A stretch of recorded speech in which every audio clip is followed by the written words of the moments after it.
Hello friends, welcome back to my YouTube channel Ravi is in science. Friends, आज की इस video lecture में, आज के इस ट्यूटोरियल में बीएससी सेवन सेमेस्टर के dairy chemistry and animal nutrition इस सब्जेक्ट से संबंधित वीडियो लेक्चर को स्टार्ट करने वाले हैं। और फ्रेंड्स, इस वीडियो लेक्चर को देखने के बाद आपको ये एहसास होगा कि इस वीडियो लेक्चर से आपको आपके एग्ज़ाम में बहुत ज़्यादा हेल्प होने वाली है। तो फ्रेंड्स, ज़्यादा टाइम को वेस्ट ना करते हुए वीडियो लेक्चर को स्टार्ट करते हैं और वन बाय वन सारे क्वेश्चंस को सॉल्व करते हैं, कवर करते हैं। जैसा कि आप जानते हैं कि इस सब्जेक्ट से रिलेटेड हमारे इस चैनल पर 4 से 5 वीडियो लेक्चर पहले भी अपलोड किए जा चुके हैं। लेकिन ये जो है आपका एक संक्षिप्त और ऑब्जेक्टिव टाइप का एक कह सकते हैं ब्रीफ वीडियो है। इसमें कई सारे जो है टॉपिक्स को मर्ज करके जो है इसको थोड़ा सा बड़े स्तर पर इस वीडियो लेक्चर को बनाया गया है। तो मुझे उम्मीद है कि एक साथ ही कई सारी चीज़ों की जानकारी आपको इस वीडियो लेक्चर के माध्यम से हो जाएगी। तो फ्रेंड्स, इस वीडियो लेक्चर को स्टार्ट करते हैं। लेकिन उन व्यूवर्स से जो फर्स्ट टाइम इस वीडियो लेक्चर को देख रहे हैं, अगर उन्होंने चैनल को सब्सक्राइब नहीं किया है तो चैनल को सब्सक्राइब कर लें और साथ ही साथ बेल आइकन को भी प्रेस कर दें, जिससे कि इन फ्यूचर जब भी कोई वीडियो लेक्चर अपलोड किया जाए तो उसकी नोटिफिकेशन उन्हें आसानी से प्राप्त हो सके। तो फ्रेंड्स, आइए वीडियो लेक्चर को स्टार्ट करते हैं। तो सबसे पहले हम पढ़ेंगे मिल्क कंपोजिशन यानी दुग्ध संगठन। मिल्क कंपोजिशन में हम सबसे पहले मिल्क की डेफिनेशन को समझेंगे, दुग्ध की परिभाषा क्या है। तो दुग्ध की परिभाषा जो हमने यहाँ पर इंक्लूड की हुई है ये उसकी केमिकल यानी रासायनिक परिभाषा है। तो दुग्ध की बहुत सारी परिभाषाएं उसमें उसकी फिजियोलॉजिकल है, ठीक है, उसकी आपका केमिकल है और भी बहुत सारे वैज्ञानिकों ने अलग अलग तरीके से परिभाषाओं को इसमें आपकी बुक में मेंशन किया हुआ है। तो हम यहाँ पर जो यहाँ हमने डेफिनेशन लिया है ये इसकी केमिकल या रासायनिक परिभाषा है। तो इसमें इस परिभाषा से ये बताया गया है कि जो दुग्ध है यानी जो हमारा मिल्क है वो उसमें कौन कौन से कॉन्स्टिट्यूएंट हैं, उसमें कौन कौन से पोषक पदार्थ हैं। तो चलिए हिंदी में देखेंगे, इंग्लिश का इसका डेफिनेशन नहीं समझेंगे। तो दूध एक विषम तंत्रीय उत्पाद है, ठीक है। विषम तंत्रीय का मतलब हेट्रोजेनस मीन्स कह सकते हैं कि दूध कोई एक सिंगल कोई कंस्टिट्यूएंट नहीं है, दूध में कोई एक उत्पाद नहीं है। दूध में बहुत सारे जो है संगठक होते हैं, उसके बहुत सारे कंपोनेंट्स होते हैं। दूध एक विषम तंत्रीय उत्पाद, ठीक है जिसमें जल के सतत प्रवस्था में, इसमें जो वाटर होता है, जो जल है वो कॉन्टीन्यूस फेज में, लिक्विड कॉन्टीन्यूस फेज में होता है। तो इसको भी आगे पढ़ेंगे कि कौन कौन सी फेजेस होती हैं, फिजिकल फेजेस सब पढ़ेंगे। वसा होती है, इसमें प्रोटीन होती है, शर्करा होती है, खनिज यानी आपका मिनरल्स होते हैं और साथ ही साथ अन्य जो है कंपोनेंट्स होते हैं जो कि सॉल्यूशन के रूप में, ट्रू सॉल्यूशन के रूप में, सस्पेंशन के रूप में या इमल्शन के रूप में पाए जाते हैं। तो दूध इन सभी पदार्थों का जो हम बता रहे हैं, कौन कौन से पदार्थ, फैट हो गया, प्रोटीन, शर्करा, मिनरल्स हो गया और साथ ही साथ और बहुत सारे जो है कंपोनेंट्स होते हैं। इनको ये सॉल्यूशन के रूप में इनमें पाया जाता है, इनमें सस्पेंशन के रूप में होता है, इनमें इमल्शन के रूप में पाया जाता है। तो इन सभी का एक ऐसा संयुक्त रूप, और ये सभी जो है आपका जल में जो है कह सकते हैं कि वाटर में एक कॉन्टीन्यूस फेज में जो है एक सतत प्रवस्था में पाए जाते हैं। तो ये इसकी केमिकल डेफिनेशन है, इसकी रासायनिक परिभाषा है। तो परिभाषा नहीं पूछेगा, लेकिन आपको पता होना चाहिए कौन कौन से कंपोनेंट पाए जाते हैं। तो हमने इसे रख दिया कि थोड़ा सा बेस देने के लिए इस लेक्चर को। चलिए अब मेजर वाली आपके जो मतलब जो सबसे इंपॉर्टेंट टॉपिक्स स्टार्ट होते हैं, अब यहाँ से स्टार्ट होते हैं। चलिए इसके कंपोनेंट देखते हैं। मिल्क के कंपोनेंट कौन कौन होते हैं। मिल्क में 2 प्रकार के कंपोनेंट हैं। कौन कौन से 2 प्रकार के कंपोनेंट हैं? पहला है इसका मेजर कंपोनेंट या मेजर कॉन्स्टिट्यूएंट और दूसरा है इसका माइनर, ठीक है। तो मेजर में कौन कौन से हैं, जो इसके प्रमुख संगठक कौन कौन से हैं? तो इसमें है वाटर, फिर उसके बाद है लिपिड। देखिए लिपिड में कौन कौन से, लिपिड में आपका मिल्क फैट होता है, ठीक है, और साथ ही साथ इसमें फास्फोलिपिड और स्टेरॉयल, ठीक है। लिपिड में, लिपिड के रूप में मिल्क फैट है, फास्फोलिपिड है और स्टेरॉल, ठीक है। ये 3 प्रकार के कॉन्स्टिट्यूएंट पाए जाते हैं लिपिड के अंतर्गत। कार्बोहाइड्रेट यानी जो शर्करा है, इसमें आपका लैक्टोज शुगर पाई जाती है। प्रोटीन के अंतर्गत ये 3 प्रकार की इंपॉर्टेंट प्रोटीन पाई जाती हैं, केसीन, लैक्टो एल्ब्यूमिन और लैक्टोग्लोबुलिन, ठीक है। प्रोटीन में आपका केसीन, लैक्टो एल्ब्यूमिन और लैक्टोग्लोबुलिन, ठीक है, ये 3 प्रकार की प्रोटीन पाई जाती हैं और साथ ही साथ आपके मिनरल्स, ठीक है। तो ये आपके जो 5 मेजर कंपोनेंट हैं, ये मेजर कॉन्स्टिट्यूएंट के अंतर्गत आते हैं, आपके प्रमुख संगठक हैं। जल हो गया, जो कि आपका ये जो वाटर है यानी जो जल है, जल आपका सॉल्वेंट यानी विलायक के रूप में काम करता है। लिपिड, कार्बोहाइड्रेट्स, प्रोटीन और मिनरल्स। लिपिड के अंतर्गत ये आपके 3 प्रकार के, मिल्क फैट, फास्फोलिपिड और स्टेरॉल।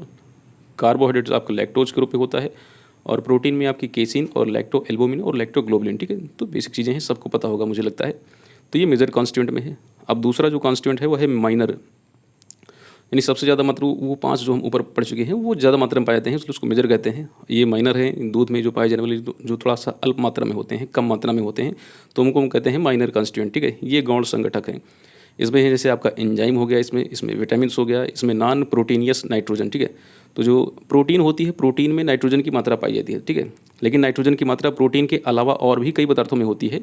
तो वो कहाँ कर पाई जाती है? वो क्रिएटिन में, प्रोटीन के अलावा जो है नाइट्रोजन की मात्रा और भी बहुत सारे पदार्थों में पाई जाती है। तो वो कौन कौन से पदार्थ हैं? जैसे क्रिएटिन, इसमें नाइट्रोजन की मात्रा होती है, यूरिया है, इसमें नाइट्रोजन की मात्रा होती है, अमोनिया है, इसमें नाइट्रोजन की मात्रा होती है। तो ये भी आपका ये माइनर कॉन्स्टिट्यूएंट में आते हैं। नॉन प्रोटीनियस नाइट्रोजन यानी नाइट्रोजन जो प्रोटीन वाला नहीं है, ठीक है, गैर प्रोटीन, ठीक है, गैर प्रोटीन नाइट्रोजन पदार्थ।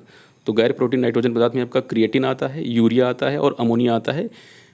इसके बाद अगला है पिगमेंट्स, यानी जो वर्णक होते हैं, जो कलर होते हैं, जो दूध में डिफरेंट कलर को क्रिएट करते हैं। और साथ ही साथ आपका सोल्यूबल गैसेस, गैस में आपका ऑक्सीजन, नाइट्रोजन और कार्बन डाइऑक्साइड, ठीक है, 3 प्रकार की गैसें होती हैं जो मिल्क में पाई जाती हैं। तो 2 प्रकार के कंपोनेंट हो गए, एक मेजर कॉन्स्टिट्यूएंट हो गए और एक दूसरे हो गए आपके माइनर। मेजर भी कौन कौन से थे? मेजर में आपका वाटर था और साथ साथ उसमें आपका लिपिड हो गया, उसमें आपका कार्बोहाइड्रेट्स हो गया, उसमें प्रोटीन हो गया और साथ साथ मिनरल्स, ठीक है, वो 5 थे इसमें। इसमें माइनर में आ जाएँ तो माइनर में आपका एंजाइम हो गया, विटामिन्स हो गया और साथ साथ ऐसे नाइट्रोजन जो प्रोटीन में नहीं है, तो नॉन प्रोटीनियस नाइट्रोजन, ठीक है, इसमें आपका क्रिएटिन, यूरिया और अमोनिया और साथ साथ कुछ पिगमेंट्स हैं, कुछ यानी जो कलरफुल जो बॉडीज़ होते हैं इनको पिगमेंट्स यानी वर्णक कहते हैं। पिगमेंट्स यानी जो रंग के लिए जिम्मेदार होते हैं पिगमेंट्स। और साथ साथ सोल्यूबल गैसेस यानी घुलनशील गैसें, तो O2, N2 और CO2 ये गैसें हो गई, ठीक है। चलिए आगे चलते हैं। तो जो दूध है, जो मिल्क है, मिल्क के हम कंपोनेंट्स को एक दूसरे तरीके से भी डिवाइड कर सकते हैं। तो इसको हम जल और ठोस पदार्थ में इसको डिवाइड कर सकते हैं। तो जल जो है आपका, ये आपका लिक्विड वाला पार्ट, ठीक है, जल जो है आपका ये लिक्विड वाला पार्ट और ये जो आपका ठोस पदार्थ, इसके अलावा जल को छोड़ करके शेष जो पदार्थ हैं वो आपके सॉलिड हैं, ठीक है। तो जल के अतिरिक्त जो भी सभी पदार्थ हैं वो सब सॉलिड यानी आपके ठोस के अंतर्गत आते हैं। इसलिए वाटर को निकाल दिया जाए तो जो मिल्क में जो शेष पदार्थ बचते हैं उन्हें हम कहते हैं टीएस कहते हैं, ठीक है। उन्हें क्या कहते हैं? टीएस यानी टोटल सॉलिड कहते हैं। एक तो वाटर हो गया, देखिए जो मिल्क है, मिल्क के 2 पार्ट को डिवाइड कर दिया गया। मिल्क में जल को निकाल दिया गया, वाटर को निकाल दिया गया और उसके बाद जो बचा वाटर को निकालने के बाद जो शेष पदार्थ बचे उसे टीएस कहते हैं। उसे क्या कहते हैं? उसे कहते हैं टोटल सॉलिड, ठीक है। टीएस भी जो है, टीएस का एक फार्मूला होता है, टीएस बराबर होता है, टीएस फार्मूला इसको सबको हमें लगता है मालूम होगा। टीएस बराबर होता है आपका फैट प्लस SNF, ठीक है, फैट प्लस SNF। टीएस का एक फार्मूला है आपका फैट प्लस SNF। फैट जो है आपका यानी आपका वसा और SNF का मतलब आपका सॉलिड नाट फैट, ठीक है। तो ये टोटल सॉलिड का फार्मूला है फैट प्लस SNF। SNF का मतलब सॉलिड नाट फैट, ठीक है। वसा प्लस वसा रहित, ठीक है, वसा रहित पदार्थ, ठीक है, ये तो वसा है और वसा रहित ठोस, ठीक है, ये तो वसा हो गया, फैट हो गया, ये वसा रहित ठोस है, ठीक है। तो टोटल यानी जो आपका टोटल सॉलिड है यानी कुल ठोस है, कुल ठोस का जो फार्मूला है वो है फैट प्लस SNF, ठीक है। तो SNF निकालना है तो हम क्या करेंगे? SNF निकालने के लिए हमारा फार्मूला यही हो जाएगा, TS हमको पता है तो TS माइनस हम फैट कर देंगे, ठीक है। TS में हम फैट को निकाल देंगे तो हमारा SNF आ जाएगा, ठीक है। तो बहुत ही आसान है, ठीक है। तो जो फैट मिल्क है हमारा, मिल्क को हम दूसरे तरीके से भी डिवाइड कर सकते हैं, जल और ठोस पदार्थ में। ठोस पदार्थ में आपका 2 चीज़ें होती हैं, एक तो फैट होता है। अब फैट को इसको हम अलग क्यों कर रहे हैं भाई? ये फैट है, सॉलिड ही है, लेकिन ये ज़्यादातर जो है आपका लिक्विड रूप में होता है, ठीक है, तरल अवस्था में होता है। फैट का मतलब समझ रहे हैं? फैट का मतलब यानी आपका जो ऑयली पदार्थ है, ठीक है, ऑयल वाला। तो ऑयल हमेशा लिक्विड में रहता ही है, ऑयल कभी भी जो है आपका सॉलिड नहीं होता, ठीक है। तो वो लिक्विड फेज में है, इसलिए फैट को अलग किया जा रहा है सॉलिड में वो भी आता है लेकिन वो थोड़ा सा लिक्विड टाइप का है, ठीक है, इसलिए उसको हम अलग कर रहे हैं। चलिए अब ये बहुत ज़्यादा इंपॉर्टेंट है जो अब बताने जा रहे हैं, precursor of different milk constituent. Precursor का मतलब यानी पूर्वगामी पदार्थ, ठीक है। जैसे जो ब्लड में जो ब्लड होता है, जो रक्त होता है, तो रक्त से ही आपका मिल्क का फॉर्मेशन होता है, रक्त से ही आपका जो है दुग्ध का निर्माण होता है। तो रक्त में जो जो कॉन्स्टिट्यूएंट थे, जो जो पदार्थ थे, वो मिल्क में किस तरीके से कन्वर्ट होते हैं, तो कौन कौन से पदार्थ जो ब्लड में थे वो किस किस तरीके से आपके मिल्क में कन्वर्ट होते हैं, तो वही इसमें दिखाया गया है, ठीक है। तो इधर जो इस साइड में, लेफ्ट साइड में है, तो ये लेफ्ट साइड वाला आपका ये मिल्क वाला है और इधर आपका ये राइट साइड में जो है आपका ये ब्लड वाला है, ठीक है। तो चलिए 1 बाय 1 कवर करते हैं। प्रीकर्सर का मतलब यानी पूर्वगामी पदार्थ, यानी जब आपका रक्त से यानी ब्लड से जब दूध बना तो वो रक्त में किस रूप में था और फिर जब दूध में वो चेंज हुआ तो वो किस रूप में हुआ। तो चलिए देखते हैं। तो दूध में पहले देखिए वाटर, ठीक है। तो दूध का जो पार्ट है यानी जो वाटर है, जो पानी है, दूध में जो पानी पाया जाता है तो वो ब्लड के वाटर से ही बना है, ठीक है। तो इसमें तो कोई चेंज होगा नहीं। तो ब्लड में जो वाटर है वही कन्वर्ट हो गया आपका दुग्ध के यानी दूध के वाटर में, ठीक है। फिर अगला जो लिपिड है यानी फैट, लिपिड की बात करें, ठीक है। लिपिड्स जो होते हैं आपका ये फैटी एसिड से बने होते हैं। तो जो हमारा जो ब्लड है, समझ रहे हैं कि नहीं सब लोग, जो ब्लड है यानी जो रक्त है, रक्त में जो फैटी एसिड होते हैं वो कन्वर्ट हो जाते हैं लिपिड में, ठीक है। तो मिल्क का जो लिपिड है वो बनता है फैटी एसिड से, समझ रहे हैं कि नहीं। जो मिल्क का जो फैटी एसिड है उससे बनता है लिपिड। ये आपके, अरे गलत बोल दिए क्या, ब्लड का जो है आपका ब्लड का जो फैटी एसिड होता है वो आपका जो है लिपिड में कन्वर्ट होता है, ठीक है। ये लेफ्ट साइड वाले हमने मिल्क वाले लिखे हैं, और ये जो राइट हैंड साइड वाले जो हैं ये सब ब्लड वाले हैं, ठीक है। फिर अगला देखें पिगमेंट्स। पिगमेंट्स का मतलब यानी वर्णक जो होते हैं, जो रंगीन पदार्थ होते हैं, तो सेम जो ब्लड में होते हैं वही आपका इसमें चले जाते हैं, क्या नाम है, मिल्क में, ठीक है। तो दोनों में कोई ज़्यादा अंतर नहीं होता है। प्रोटीन की बात करें तो प्रोटीन जो होती है, प्रोटीन नॉर्मली एमिनो एसिड से बनते हैं। तो जो ब्लड में एमिनो एसिड होता है यही आपका मिल्क में प्रोटीन का फॉर्मेशन करता है, प्रोटीन बनाता है। और साथ साथ ग्लोबुलिन्स भी होती हैं, ग्लोबुलिन्स भी आपका प्रोटीन को बनाने में सहयोग देते हैं। अब ग्लोबुलिन्स दो प्रकार की, एक आपका दो प्रकार की प्रोटीन है ना आपके, एल्बुमिन और आपका ग्लोबुलिन, ठीक है। एल्बुमिन और ग्लोबुलिन, तो ये ग्लोबुलिन से बनती हैं। ग्लोबुलिन से आपका एल्बुमिन और ग्लोबुलिन बनती है, जो कि है आपका उसी का एमिनो एसिड का ही टाइप है। तो अगर इसको हम हटा दें तो कोई दिक्कत नहीं, ठीक है।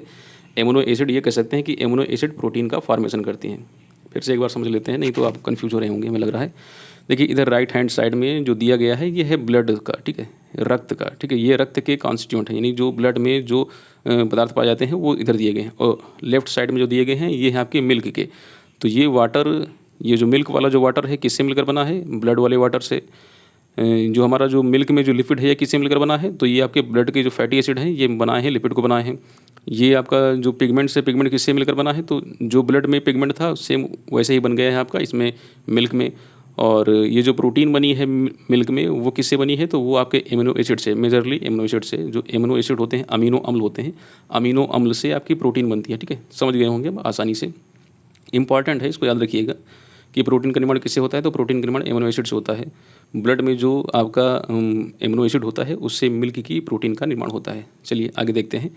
नॉन प्रोटीनियस नाइट्रोजन, जो नॉन प्रोटीनियस नाइट्रोजन होते हैं वो ब्लड के फिल्टर होने से बनते हैं, ठीक है। ब्लड का फिल्ट्रेशन होता है, ठीक है, तब उससे जो है आपका नॉन प्रोटीनियस नाइट्रोजन बनते हैं। उसमें आपका अमोनिया है, उसमें आपका यूरिया है और आपका क्रिएटिन, ठीक है। वो आपका 3 प्रकार के जो नॉन प्रोटीनियस नाइट्रोजन है वो बनते हैं, ठीक है। और कार्बोहाइड्रेट्स, जो मिल्क का जो कार्बोहाइड्रेट है वो किससे मिलकर बना होता है, तो वो बनता है आपका ग्लूकोज और गैलेक्टोज से। ग्लूकोज और गैलेक्टोज मिलते हैं तब बनता है आपका लैक्टोज। कार्बोहाइड्रेट जो होता है, कार्बोहाइड्रेट जो मिल्क में कार्बोहाइड्रेट होता है वो लैक्टोज के रूप में होता है। तो लैक्टोज किससे मिलकर बनता है, लैक्टोज आपकी एक प्रकार की डाइसैकेराइड शर्करा है। तो डाइसैकेराइड शर्करा जो है ग्लूकोज और लैक्टोज के मिलने से बनती है। तो ग्लूकोज और लैक्टोज मिल्क उसमें ब्लड में मिलते हैं, तो इन दोनों के मिलने से एक डाइसैकेराइड शर्करा का निर्माण होता है जिसे हम कहते हैं लैक्टोज, ठीक है। आसानी समझ गए होंगे। आपको इसमें से 2 से 3 चीज़ें ज़्यादा याद रखनी है, ठीक है। आपको प्रोटीन का याद रखना है, आपको फैट लिपिड का याद रखना है, और आपका कार्बोहाइड्रेट्स का याद रखना है। और चाहें तो आप जो है पिगमेंट्स को भी याद रख सकते हैं, ठीक है। तो 3 से 4 चीज़ें आपको याद रखनी है। प्रीकर्सर्स पूछ लेते हैं कभी कभी कि प्रीकर्सर्स क्या होता है। चलिए कंपोजिशन देख लेते हैं। एक आइडियल जो है आपका एक आदर्श दुग्ध का कंपोजिशन दिया गया है। तो एक जो दुग्ध का जो कंपोजिशन होता है मिल्क का, उसमें वाटर की जो मात्रा होती है 87.25%, फैट की जो मात्रा होती है वो आपका 3.8%, थोड़ा सा इधर उधर हो सकती है लेकिन ये एक औसत निकाला गया है। प्रोटीन की जो मात्रा होती है वो आपका 3.5% के समथिंग। लैक्टोज की मात्रा यानी जो शर्करा है आपका, यानी जो कार्बोहाइड्रेट है, इसकी मात्रा जो होती है 4.8% के समथिंग। और जो मिनरल होते हैं वो आपका 0.65%, ठीक है। और अदर आपका 0.4%। तो देख रहे हैं ना, वाटर हो गया, फैट हो गया, प्रोटीन हो गया, लैक्टोज हो गया, मिनरल, याद है कि नहीं, ये सब मेजर वाले हैं, ठीक है। ये सब क्या है, मेजर हैं। और ये माइनर में आपका अदर वाला है दिया गया, ठीक है, 0.4%। 0.4% ये माइनर है। एकदम शुरू से याद करिए, जो हमने मेजर और माइनर 2 कैटेगरी बताई थी, तो मेजर वाले देखो इतना % भाग बना रहे हैं, और माइनर वालों जो है केवल 1% के समथिंग है, 1% से कम है, ठीक है। ये तो 0.5% से भी कम है, ठीक है। थोड़ी बहुत मात्रा इधर उधर हो सकती है। तो मेजर की मात्रा जो है आपके 99% से ज़्यादा तो मेजर ही होते हैं। 1% या 1% से कम जो है आपका माइनर वाले होते हैं। तो इतना आपको सबको याद होना चाहिए। मतलब ये सब चीज़ें तो आपको पता ही होनी चाहिए। फैट है कितना, प्रोटीन कितनी मात्रा है, लैक्टोज की कितनी मात्रा है, और मिनरल की कितनी मात्रा है, वाटर, ये सब की 4 से 5 जो है कॉन्स्टिट्यूएंट, उनका परसेंटेज तो याद ही होना चाहिए, सभी को याद होना चाहिए। फिर से एक बार देख लेते हैं। जल की मात्रा 87.25, फैट की मात्रा आपका 3.8%, प्रोटीन की मात्रा 3.5%, लैक्टोज 4.8%, मिनरल आपका 0.65% और अदर आपका 0.4%। सबको याद हो जाना चाहिए, ठीक है। चलिए आगे चलते हैं। अब यहाँ से बहुत ही ज़्यादा इंपॉर्टेंट आपका टॉपिक शुरू होता है, दूध के भौतिक रासायनिक गुण यानी फिजियोकेमिकल प्रॉपर्टीज़ ऑफ मिल्क। तो दूध के भौतिक और रासायनिक गुण में हम सबसे पहला जो इसका प्रॉपर्टीज़ पढ़ेंगे वो है आपका दूध की भौतिक अवस्था यानी फिजिकल स्टेट ऑफ मिल्क। बहुत ज़्यादा इंपॉर्टेंट है। इसमें से एक क्वेश्चन तो कन्फर्म है, 100% आएगा। वाटर देखें तो जो जल होता है, वाटर यानी जल, ये किस किस रूप में पाया जाता है? जल की भौतिक अवस्था क्या होती है? तो जल की भौतिक अवस्था होती है ये आपका सतत प्रवस्था में पाया जाता है, ठीक है, सतत तरल अवस्था में पाया जाता है। कॉन्टिन्यूस का मतलब होता है लगातार यानी सतत, लिक्विड का मतलब होता है तरल, और फेज का मतलब यानी प्रवस्था, ठीक है। तो सतत तरल प्रवस्था में क्या पाया जाता है? जल पाया जाता है। फिर से एक बार बता देते हैं, जल जो है वो सतत तरल प्रवस्था, लिक्विड का मतलब तरल होता है भाई, फेज का मतलब यानी प्रवस्था, कॉन्टिन्यूस का मतलब यानी सतत लगातार। तो कॉन्टिन्यूस लिक्विड फेज में कौन पाया जाता है? तो आपका उत्तर होना चाहिए जल पाया जाता है। दूसरा देखते हैं, लैक्टोज और मिनरल, ठीक है। लैक्टोज का मतलब यानी शर्करा। तो किसी को ये ना पता होना, जैसे लैक्टोज हम नाम लें तो सबको पता हो जाना चाहिए लैक्टोज कह रहे हैं तो इसका मतलब कार्बोहाइड्रेट बता रहे हैं। तो लैक्टोज और जो मिनरल होते हैं ये किस रूप में पाए जाते हैं? तो ये पाए जाते हैं ट्रू सोल्यूशन के रूप में। किस रूप में होते हैं? ट्रू सोल्यूशन के रूप में होते हैं, ठीक है। अगला देखें, प्रोटीन और रिमेन्स मिनरल। तो कुछ तो मिनरल इसमें आ जाते हैं, उसके बाद जो शेष बचते हैं वो इस प्रोटीन में कवर होते हैं। तो protein and remains minerals, protein और शेष खनिज, ठीक है, तो वो आपके कोलाइडल फेज में होते हैं। कौन से फेज में होते हैं? कोलाइडल फेज में होते हैं, कोलाइडी अवस्था में होते हैं। तो प्रोटीन किस अवस्था में होती है? प्रोटीन कोलाइडी अवस्था में होती है। लैक्टोज किस अवस्था में होता है? तो लैक्टोज ट्रू सोल्यूशन अवस्था में होता है, ठीक है। ट्रू सोल्यूशन अवस्था में आपका लैक्टोज होता है। आगे चलते हैं, फैट जो है ये आपका प्रोटीन और फैट और लैक्टोज, ये आपको याद होना चाहिए, इसमें से कोई एक पूछेगा मुझे लग रहा है। फैट जो है आपका फैट इमल्सन फेज में होता है, और जो केसीन है ये जो प्रोटीन है आपके, तो ये केसीन और एल्बुमिन को अलग अलग दे दिया है, एल्बुमिन ग्लोबुलिन को। तो केसीन जो होता है आपका कोलाइडल सस्पेंशन के रूप में होती है, और एल्बुमिन और ग्लोबुलिन जो होते हैं आपका कोलाइडल सॉल्यूशन के रूप में होते हैं, ठीक है। तो इसको नहीं याद रखेंगे तो कोई दिक्कत नहीं। प्रोटीन आपको पता है कि प्रोटीन आपका कोलाइडल फेज में है, तो कोलाइडल के सब फेज दिए गए हैं, ठीक है, कोलाइडल सस्पेंशन और कोलाइडल सॉल्यूशन। तो इसको नहीं याद रखेंगे एक बार तो कोई प्रॉब्लम नहीं है, लेकिन आपको प्रोटीन को याद रखना है। वाटर कौन सा फेज है? वाटर का है आपका सतत तरल अवस्था। लैक्टोज और मिनरल का क्या है? ये है ट्रू सोल्यूशन यानी सत्य विलयन कहते हैं, ठीक है, या इसे क्या कहेंगे और हिंदी में सत्य विलयन, या फिर आप सत्य विलयन, ठीक है, हाँ, ट्रू सोल्यूशन रूप में। और प्रोटीन और रिमेन्स मिनरल्स आपका ये कोलाइडल फेज में, फैट इमल्सन। तो ये 3-4 चीज़ें याद रखिए। प्रोटीन की बात करें तो प्रोटीन में से आपका कोलाइडी अवस्था में, और आपका फैट यानी वसा की बात करें तो वसा किस अवस्था में है? वसा है इमल्सन यानी पायस, इसको हिंदी में कहते हैं पायस। तो हिंदी से अच्छा तो इंग्लिश याद कर लीजिए, इमल्सन फेज में, और लैक्टोज आपका ट्रू सोल्यूशन रूप में, ठीक है। तो ये आपको पता होना चाहिए 4-5 चीज़ें, ठीक है। ये है आपकी फिजिकल स्टेट, ठीक है, भौतिक अवस्थाएँ। अब देखिए दूध का रंग, ये भी इंपॉर्टेंट है काफ़ी। दूध का रंग जो आपका कलर ऑफ मिल्क होता है, तो दूध के नॉर्मली 2 रंग पाए जाते हैं। तो पहला है वाइट कलर, ठीक है। तो दूध का जो सफ़ेद रंग होता है, तो जैसे हम पूछा जाए कि वो दूध का सफ़ेद रंग किस वजह से होता है, तो दूध का सफ़ेद रंग के लिए जो रिस्पॉन्सिबल होते हैं वो इसकी प्रोटीन है, केसीन वाली प्रोटीन, और साथ ही साथ फैट, ठीक है। तो दूध के सफ़ेद रंग का होना जो है किस पे डिपेंड करता है? तो मतलब किसकी वजह से होता है? तो वो केसीन और फैट की वजह से होता है। मतलब इनके कारण जब लाइट इस पर रिफ्लेक्ट होती है तब दूध जो है हमें सफ़ेद रंग का दिखाई देता है।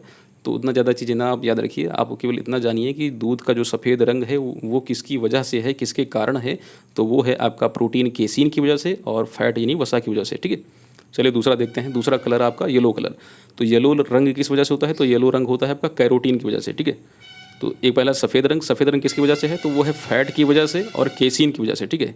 ये केसीन एक प्रकार की प्रोटीन है, और ये जो फैट जो है आपका, फैट आपका एक प्रकार का, वो तो फैट तो पता ही, फैट लिपिड के अंतर्गत आएगा, ठीक है। तो यानी आपका लिपिड और प्रोटीन, ठीक है, दोनों को याद रखिए, ठीक है। यानी आपका फैट और केसीन की वजह से वाइट कलर, और येलो कलर आपका कैरोटीन की वजह से, ठीक है। आगे चलते हैं। कभी कभी आपने देखा होगा ग्रीनिश येलो कलर दिखाई दिया होगा, किसका? वे का, मट्ठा का इसको कहते हैं, ठीक है। तो मट्ठे का जो आपका हरा पीला रंग जो है दिखाई देता है, किस मट्ठे का जो हरा पीला रंग जो होता है वो किसकी वजह से दिखाई देता है? तो वो दिखाई देता है राइबोफ्लेविन की वजह से। तो तीनों याद रख लीजिए, ठीक है। दूध का सफ़ेद रंग का होना जो है आपका केसीन और फैट की वजह से, दूध का पीला रंग होना कैरोटीन की वजह से, बहुत ही ज़्यादा इंपॉर्टेंट है भाई। और ग्रीनिश येलो कलर यानी हरा पीला रंग होना किसका? वे का, यानी मट्ठे का। तो वो आपका जो है आपका राइबोफ्लेविन की वजह से, ठीक है। वो किसकी वजह से है? राइबोफ्लेविन की वजह से। राइबोफ्लेविन की वजह से ग्रीनिश येलो कलर, हरा पीला रंग, ठीक है। अब चलिए ये जो हम नोट हमने यहाँ पर लिखा हुआ है इसको ध्यान दीजिए। कैरोटीन की मात्रा जो है हरे चारे पर डिपेंड करती है। तो हरे चारे को हम बढ़ाएंगे तो कैरोटीन की मात्रा बढ़ेगी, और कैरोटीन की मात्रा बढ़ेगी तो यानी दूध का रंग क्या होगा? पीला होगा, ठीक है, और अधिक गाढ़ा पीला होगा, ठीक है, गहरा रंग होगा। तो हरे चारे में कैरोटीन की मात्रा अधिक होती है। वसा गोलिकाओं का आकार, और दूसरा फैक्टर जो है आपका फ्लैट ग्लोब्यूल्स का साइज़ भी है, ठीक है। जो फैट होती हैं, जो वसा गोलिकाएं होती हैं, तो ज़्यादा बड़ी बड़ी गोलिकाएं जब जो है उसमें इन्वॉल्व हो जाती हैं, यानी बड़ी बड़ी गोलिकाएं बनने लगती हैं, तब उससे भी दूध का रंग जो है आपका गहरा पीला होने लगता है। और पानी जब मिला दिया जाता है दूध में, ठीक है, दूध में पानी मिला देते हैं या फिर सेपरेटा दूध का जो रंग जो है हल्का नीला होता है। तो हल्का नीला रंग कहाँ किसका होता है? हल्का नीला रंग होता है आपका सेपरेटा मिल्क का, सेपरेटा दूध का। और जब हम दूध में पानी मिला देते हैं तब उसका रंग हल्का नीला हो जाता है। तो फिर से इसको याद कर लीजिए एक बार फिर से। देखिए क्या करा है कि जो हरा चारा होता है, हरे हरे चारे को जो हम पशु को देते हैं तो उससे कैरोटीन की मात्रा बढ़ती है। कैरोटीन की मात्रा बढ़ेगी तो वो जो है आपका दूध का जो रंग है आपका पीला हो जाएगा। और साथ साथ जो फैट ग्लोबिल्स होती हैं, जो वसा गोलिकाएं होती हैं, इनका आकार भी अगर बड़ा हो रहा है, ठीक है, तो नॉर्मली जब हरा चारा देते हैं तो फैट ग्लोबिल्स का आकार बड़ा होता है। ये सिंपल सी बात है। तो इससे भी आपका दूध का रंग पीला होगा, गहरा पीला होगा। पानी मिला देंगे दूध में, ठीक है, और सेपरेटा दूध, इन दोनों का रंग जो है हल्का नीला होता है, ठीक है। तो याद रखिए कलर से आपका एक क्वेश्चन कन्फर्म है, 100% आएगा, ठीक है। चलिए अगला जो है क्वेश्चन देखते हैं। अब देखते हैं हम दूध का सुवास यानी फ्लेवर। फ्लेवर का मतलब यानी उसके गंध की बात करें, ठीक है, स्मेल की और टेस्ट की बात करें तो दूध का जो सुवास जो है आपका, तो दूध अगर मीठे रंग का है, रंग कह रहे हैं, दूध का अगर टेस्ट अगर मीठा है, ठीक है, तो वो लैक्टोज की वजह से होता है, ठीक है। दूध का जो मीठापन जो है आपका, दूध जो मीठा होता है, तो मीठा होने का कारण जो है आपका लैक्टोज है, शर्करा है, ठीक है। शर्करा मतलब चीनी, तो चीनी डालेंगे तो मीठा तो होगा ही भाई, लैक्टोज यानी शर्करा। तो मीठापन, दूध का मीठापन किसकी वजह से है? तो वो है आपका शर्करा की वजह से। कौन सी शर्करा? लैक्टोज शर्करा, ठीक है। लैक्टोज शर्करा जो है आपका इसके कारण जो है दूध का जो है टेस्ट जो है आपका मीठा होता है। और नमकीन यानी सैल्टी, सैल्टी यानी नमकीन, तो नमकीन किसकी वजह से होता है? तो वो होता है मिनरल्स की वजह से, ठीक है। वो किसकी वजह से होता है? तो मिनरल्स का। और एक कारण और भी है नमकीन होने का, ठीक है। तो वो नमकीन होने का कारण ये इसलिए है कि जब लैक्टेशन पीरियड जो है लास्ट स्टेज आती है लैक्टेशन की, मतलब जब गाय या भैंस जो है मतलब दूध देना जब बंद करने वाली स्टेज होती है, जैसे मान लीजिए 10 महीने किसी व्यक्ति पास कोई भैंस है, ठीक है, और 10 महीने वो दूध देती है, तो 9वें 10वें महीने में जब 9 महीने दूध देने के बाद जो है या फिर 8 से 9 महीने तक जब पहुँचेगी वो, तो जब लास्ट स्टेज आती है ब्यात वाली, ठीक है, लैक्टेशन वाली, तो वहाँ पर जो है उसमें मिनरल्स की मात्रा बढ़ने लगती है, ठीक है। तो उस समय भी जो है उसका जो टेस्ट होता है थोड़ा सा वो नमकीन टाइप का हो जाता है। और अगर उसे मैस्टाइटिस है, ठीक है, अगर उसे थैलेला रोग है, ठीक है, थैलेला रोग है, तब भी जो है उसका जो टेस्ट होता है वो नमकीन हो जाता है, ठीक है। तो ये फ्लेवर याद रखिएगा। मीठा जो उसका टेस्ट होगा किसकी वजह से होगा? तो वो लैक्टोज शुगर की वजह से होगा।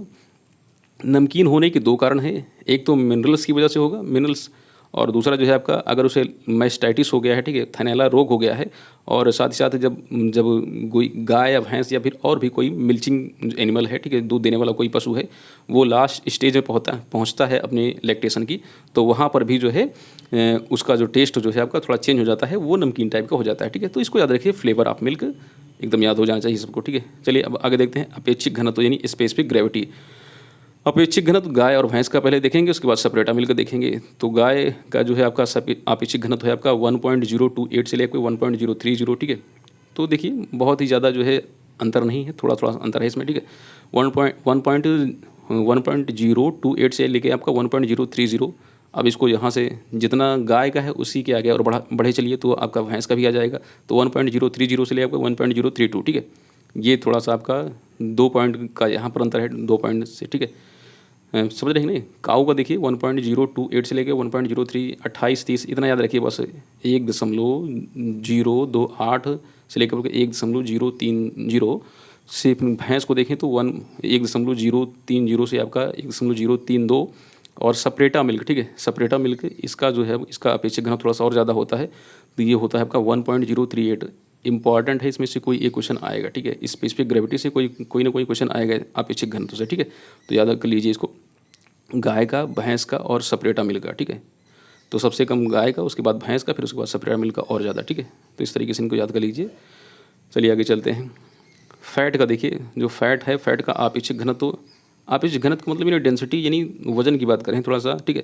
तो ये जो है आपका जो फैट होता है इसका घनत्व जो है आपका जल से भी कम होता है, इसलिए तो जो फैट होता है यानी जो वसाएँ होती हैं जल में फ्लोट करती हैं, तो इसका है आपका 0.93, ठीक है। कितना है? 0.93। चलिए फिर से इसमें नोट पढ़ लेते हैं। नोट में क्या दिया है कि दूध का जो अपेक्षिक घनत्व होता है इसको 68 डिग्री फ़ारेनहाइट पर अथवा 60 डिग्री फ़ारेनहाइट पर इसको हम कैलकुलेट करते हैं, ठीक है। 68 डिग्री पर या 60 डिग्री पर स्पेसिफिक ग्रेविटी को निकालते हैं, और स्पेसिफिक ग्रेविटी को निकालने के लिए हम क्या यूज़ करते हैं? लैक्टोमीटर यूज़ किया जाता है, ठीक है। तो नॉर्मली 60 या 68 इतने डिग्री फ़ारेनहाइट पर इसको हम कैलकुलेट करते हैं, ठीक है। दूध का अपेक्षिक घनत्व 3 विधियों से निकालते हैं, ठीक है। तो नोट आपने पढ़ लिया कि इसको हम कैलकुलेट करते हैं स्पेसिफिक ग्रेविटी को 60 या 68 डिग्री फ़ारेनहाइट पर, और इसको निकालने की 3 विधियाँ हैं। कौन सी 3 विधियाँ भाई? पहला है आपेक्षिक घनत्व बोतल द्वारा, दूसरा है आपका वेस्टफॉल बैलेंस द्वारा, और तीसरा है आपका लैक्टोमीटर द्वारा। तो लैक्टोमीटर बहुत ज़्यादा फेमस है, लेकिन इसके साथ साथ 2 और याद रखिए, आपेक्षिक घनत्व बोतल द्वारा, वेस्टफॉल बैलेंस द्वारा, और तीसरा आपका लैक्टोमीटर, तो सबको पता ही है। तो इन 3 मेथड से, इन 3 विधियों से आपेक्षिक घनत्व यानी स्पेसिफिक ग्रेविटी को कैलकुलेट किया जाता है, एस्टिमेट किया जाता है। ठीक है, चलिए आगे चलते हैं। दूध का हिमांक यानी फ्रीजिंग पॉइंट ऑफ मिल्क। दूध के हिमांक में हम पहले काऊ का देखेंगे, फिर उसके बाद बफेलो का देखेंगे। तो काऊ का है आपका -547 डिग्री सेल्सियस। अब थोड़ा सिंबल यहाँ पर नहीं बन पाया तो हमने इसको डायरेक्ट लिख दिया है ऐसे। काऊ का है आपका -547 डिग्री सेल्सियस, और इसका बफेलो का है आपका -549 डिग्री सेल्सियस, यानी 549 डिग्री सेल्सियस माइनस में है। ठीक है, तो एक से भी कम है। ठीक है, फ्रीजिंग पॉइंट इसका -549 इसका बफेलो का, अब 547 आपका इसका काऊ का। ठीक है, तो थोड़ा सा ही अंतर है, देख ले, एक का याद करेंगे तो आपको दूसरा का पता चल जाएगा। ठीक है, तो 547 आपका इसका काऊ का और 549 इसका जो है बफेलो का, याद हो गया होगा। चलिए आगे चलते हैं। अच्छा, इसमें भी नोट दिया गया है, नोट को पढ़ लीजिए। दूध अगर खट्टा हो रहा है, ठीक है, दूध का खट्टापन जो है उसके हिमांक को घटा देगा। ठीक है, तो दूध में अगर श्योरनेस आ रही, दूध खट्टा उसमें हो रहा है, दूध अगर खट्टा हो रहा है, उसका टेस्ट, ठीक है, फ्लेवर उसका खट्टा हो रहा है, तो वो उसके जो है आपका किसको घटा देगा? तो उसके फ्रीजिंग पॉइंट को घटा देगा। ठीक है, चलिए आगे चलते हैं। क्वथनांक यानी बॉइलिंग पॉइंट को देखते हैं। तो दूध का जो क्वथनांक होता है वो होता है आपका 100.17 डिग्री सेल्सियस। ठीक है, तो थोड़ा सा 100 से ज़्यादा होता है, 100 डिग्री सेल्सियस से थोड़ा सा ज़्यादा होता है इसका बॉइलिंग पॉइंट। ठीक है, बॉइलिंग पॉइंट जो है आपका दूध का वो 100 डिग्री सेल्सियस से थोड़ा सा ज़्यादा होता है, 100.17 डिग्री सेल्सियस। तो हमें लगता है कि सबको याद हो गया होगा। 100 डिग्री सेल्सियस से थोड़ा सा ज़्यादा होगा तो कितना होगा? 100.17। ठीक है, 0.17। ठीक है, 0.17 यानी 17 पॉइंट में 17 डिग्री सेल्सियस आपका ज़्यादा होगा 100 से। ठीक है, याद हो गया होगा सबको। दूध का क्वथनांक 100.17 डिग्री सेल्सियस। चलिए आगे चलते हैं। विशिष्ट ऊष्मा, स्पेसिफिक हीट। विशिष्ट ऊष्मा जो होती है इसकी, तो वो हम नापते हैं 59 डिग्री फ़ारेनहाइट पर। 59 डिग्री फ़ारेनहाइट पर दूध की विशिष्ट ऊष्मा जो होती है वो आपका 0.938 कितनी होती है? 0.938 कितने पर?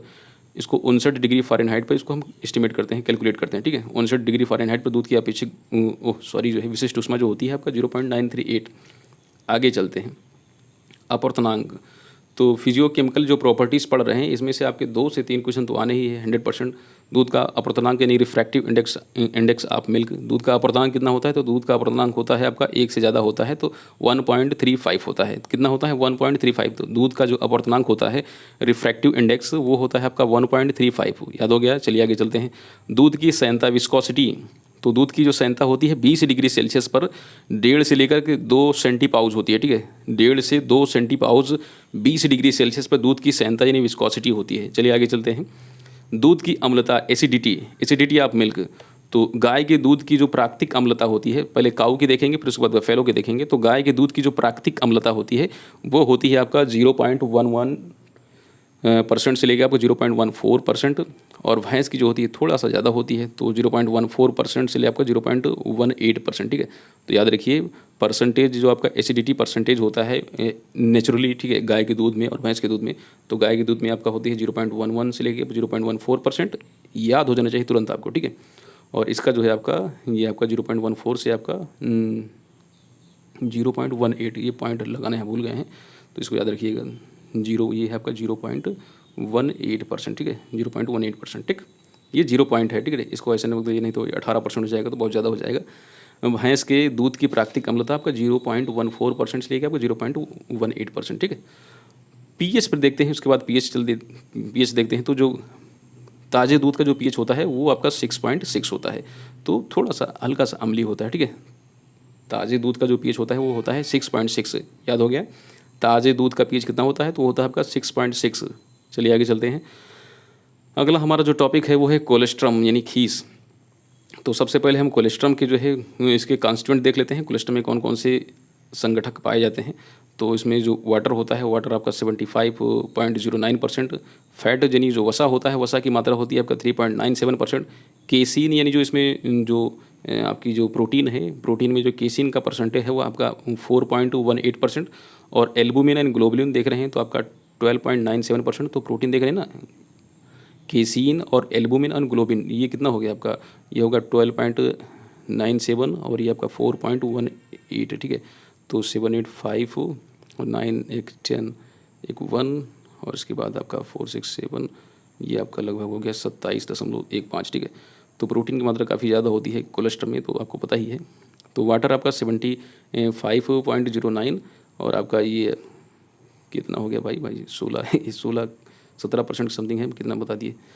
75.09% आपका 3.97%, 4.18% और 12.97%, तो 4 16 12 4 16, ठीक है, ठीक। 12 14 4 16 16 1 17 दशमलव कुछ है करके, ठीक है। तो प्रोटीन की मात्रा आपका 17 पॉइंट करके कुछ है, ठीक है। चलिए आगे चलते हैं, लैक्टोज देखते हैं। तो इसमें जो शर्करा जो होती है वो कम होती है, कोलेस्ट्रॉल में जो शुगर की मात्रा जो होती है कम होती है, मिनरल्स की मात्रा बढ़ जाती है। इसलिए जो आप उसको क्या नाम है, कोलेस्ट्रॉल को जब आप खीस को जब आप उसको मतलब टेस्ट करेंगे तो हल्का सा सेल्टी लगता है, हल्का सा नमकीन लगता है, क्योंकि उसमें मिनरल्स की मात्रा ज़्यादा होती है, ठीक है। और इसमें लैक्टोज की मात्रा कम होती है। तो लैक्टोज की मात्रा कम है तो भाई मीठा तो हो नहीं सकता, ठीक है। मिनरल्स की मात्रा ज़्यादा है तो इसका मतलब है सेल्टी होगा। इसलिए जो खीस होता है, कोलेस्ट्रॉल होता है, इसका टेस्ट थोड़ा सा सेल्टी होता है, थोड़ा सा नमकीन होता है। अब इस टेबल को देख लीजिए, ठीक है, बहुत ही ज़्यादा इंपॉर्टेंट टेबल है। तो इसमें दिया गया है, इधर कॉन्स्टिट्यूएंट के नाम दिए गए हैं, संगठकों के नाम दिए गए हैं, ये गाय के सामान्य दूध का और गाय की खीस का डिफरेंस दिखाया गया है, ठीक है। मिल्क में और कोलेस्ट्रॉल में क्या डिफरेंस होता है। तो सबसे पहले हम देखें जल को, ठीक है, वाटर को देखें। तो वाटर में इसमें दिखाया गया है कि गाय के सामान्य दूध में जो जल की मात्रा होती है वो 87.26%, ठीक है। और इसमें आपका 75.09, इसमें 75 करके है, इसमें 87 है, ठीक है। तो लोग 12% के समथिंग का डिफरेंस दिख रहा है, ठीक है। 12 87 कहाँ, लगभग 8%, ठीक है, सॉरी।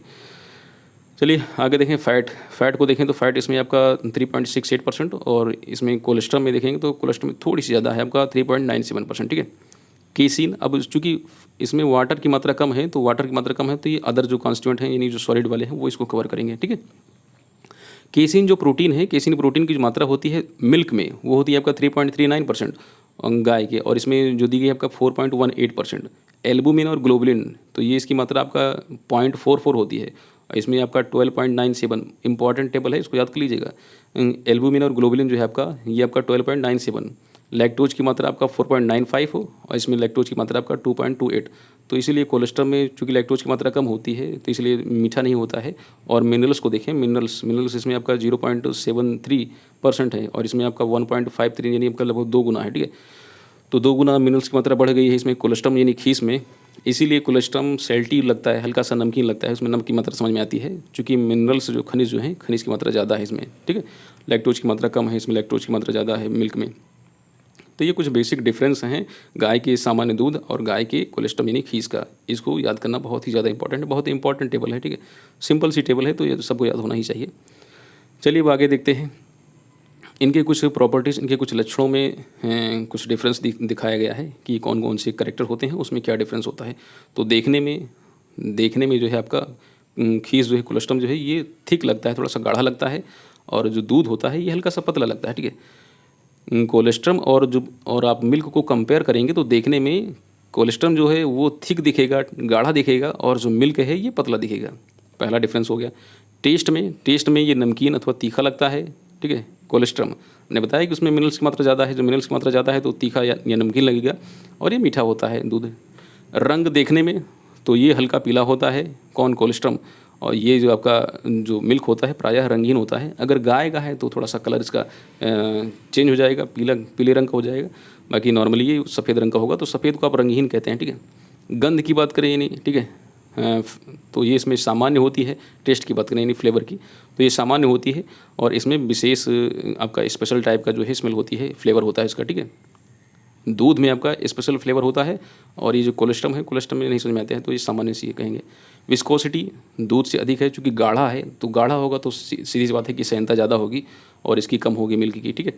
ऊष्मा प्रभाव जो है स्कंदित नहीं होता खीस, ऊष्मा प्रभाव हीट करेंगे स्कंदित हो जाता है। ये क्या है, हमको लगता है उल्टा कर दिए हैं।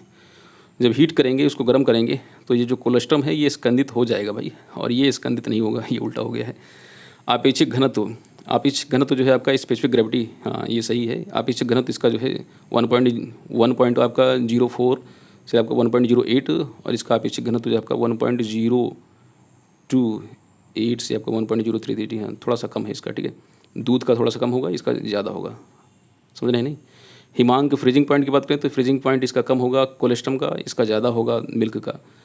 और रिफ्रैक्टिव इंडेक्स की बात करें, अपवर्तनांक की बात करें तो अपवर्तनांक अधिक होगा खीस का, कोलेस्ट्रम का कम हो, कोलेस्ट्रम का अधिक होगा और ये मिल्क का कम होगा। आगे इलेक्ट्रिकल कंडक्टिविटी की बात करें तो दूध से अधिक है, ये याद रखिएगा। कुछ चीज़ें इसमें पूछेगा, एक या दो क्वेश्चन इसमें से आएगा, 100% आएगा, ठीक है। इलेक्ट्रिकल कंडक्टिविटी यानी विद्युत चालकता किसकी ज़्यादा होती है, दूध की ज़्यादा होती है कि सामान्य की खीस की ज़्यादा होती है? तो फ्रेंड्स ये कोलेस्ट्रम जो है, कोलेस्ट्रम की इलेक्ट्रिकल कंडक्टिविटी जो है आपका दूध से ज़्यादा होती है, ठीक है, दूध से अधिक होती है और इसकी जो है आपका कम होती है। प्राकृतिक अम्लीयता, अम्लीयता भी आपकी किसकी ज़्यादा होगी? तो इसकी खीस की ज़्यादा होगी, इसकी कम होगी। क्लोराइड, क्लोराइड का जो परसेंटेज है आपका 0.149 से लेकर 0.1155 तक है और इसमें आपका 0.14 लगभग समथिंग, उतनी ही लगभग समथिंग होती है, ज़्यादा डिफरेंस नहीं होता है, तो इसको हम कोई कंपेयर नहीं कर सकते। तो ये कुछ डिफरेंस है, इसका स्क्रीनशॉट लेना चाहे तो ले सकते हैं। और इसमें कुछ बेसिक चीज़ें हैं जिनको आपको याद करना जरूरी है। तो कौन कौन सी चीज़ें हैं?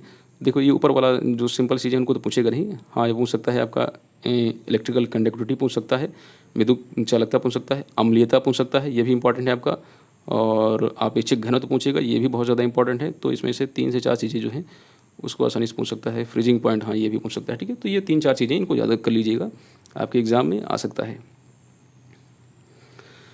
चलिए अगला टॉपिक देखते हैं। अगला टॉपिक है biochemical changes in stored milk.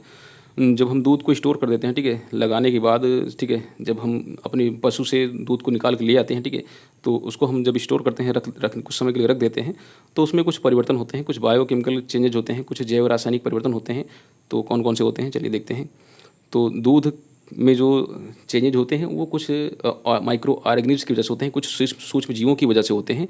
तो दूध में जो माइक्रो ऑर्गेनिज्म होते हैं वो जो है आपका 2 कैटेगरी होते हैं। इसमें या तो बैक्टीरिया होगा या फंगस होगा, इन्हीं का दोनों का इन्वॉल्वेशन होता है। तो दूध के सूक्ष्म जीव यानी माइक्रो ऑर्गेनिज्म को 2 भागों में डिवाइड कर सकते हैं। तो कौन कौन से 2 पार्ट हैं भाई इसके? पहला है बैक्टीरिया यानी जीवाणु और दूसरा है कवक यानी फंजाई। बैक्टीरिया जीवाणु की बात करें तो जीवाणु को हम कई प्रकार से जो है क्लासीफाइड कर सकते हैं। तो जीवाणु पहले आकार के अनुसार, जीवाणु को आकार के अनुसार हम इसको विभिन्न प्रकार से क्लासीफाइड करते हैं। जैसे आकार के अनुसार जो है अपनी, यानी आपका ये साइज़ के अकॉर्डिंग, ये आपका ये शेप या साइज़ के अकॉर्डिंग ये गोल होते हैं, दंडाकार होते हैं, नहीं रॉड शेप्ड होते हैं, स्पायरल होते हैं, सर्पिल आकार के होते हैं, या तंतुवत होते हैं, फिलामेंटस होते हैं। तो शेप एंड साइज़ के अकॉर्डिंग आकार और आकृति, यहाँ पर दोनों होना चाहिए, आकार एवं आकृति लिखना चाहिए था, आकार एवं आकृति दोनों होना चाहिए। आकार एवं आकृति के अकॉर्डिंग यानी शेप एंड साइज़ के अकॉर्डिंग, ये यहाँ तो ये तो गलत ही है, इसको आकृति होना चाहिए, ठीक है। आकृति के अनुसार यानी शेप के अकॉर्डिंग ये राउंड होते हैं और ये आपका दंडाकार यानी रॉड शेप्ड होते हैं, स्पाइरल होते हैं और फिलामेंटस होते हैं। तो ये जीवाणुओं का पहला का क्लासिफिकेशन है। दूसरा क्लासिफिकेशन इनका जो है ये टेम्परेचर वाला है और यही इंपॉर्टेंट है। इसमें से हमें लग रहा है कि एक कोई ना कोई क्वेश्चन पूछ सकता है।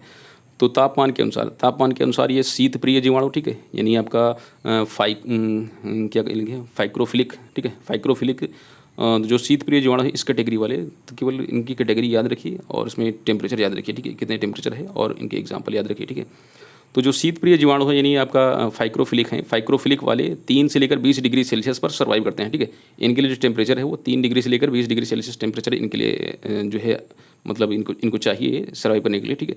3 से 20 डिग्री सेल्सियस के बीच में टेम्परेचर के बीच में सर्वाइव करते हैं शीत प्रिय, ठीक है, मतलब ठंडे वाले, ठीक है। शीत का मतलब समझे ना, ठंडा यानी टेम्परेचर थोड़ा कम चाहिए, तो 3 से 20, ठीक है। शीत प्रिय जीवाणु यानी मतलब टेम्परेचर की मात्रा थोड़ा कम चाहिए, इसलिए कहते हैं फाइक्रोफिलिक, ठीक है। एग्जाम्पल याद रख लीजिएगा, स्यूडोमोनास, माइक्रोकोकस और आपका एक्रोमोबैक्टर और आपका सिरेसिया, ठीक है। स्यूडोमोनास, माइक्रोकोकस, एक्रोमोबैक्टर और आपका सिरेसिया, ये आपके हैं फाइक्रोफिलिक वाले, जिनको हम टेम्परेचर चाहिए 3 से लेकर 20 डिग्री सेल्सियस, ठीक है। तो पहला जो क्लासिफिकेशन है वो आपका शीत प्रिय यानी कम टेम्परेचर वाले 3 से 20 डिग्री सेल्सियस टेम्परेचर चाहिए। एग्जाम्पल में स्यूडोमोनास, माइक्रोकोकस और एक्रोमोबैक्टर और आपका सिरेसिया। दूसरा देखिए, दूसरा है आपका कोष्ण प्रिय, ठीक है, मीजोफिलिक, ठीक है, कोष्ण प्रिय मीजोफिलिक, इनको टेम्परेचर चाहिए 20 से 50 डिग्री सेल्सियस, ठीक है। 20 से 50 डिग्री सेल्सियस के बीच में टेम्परेचर, वहाँ पर ये अच्छे तरीके से सर्वाइव करते हैं।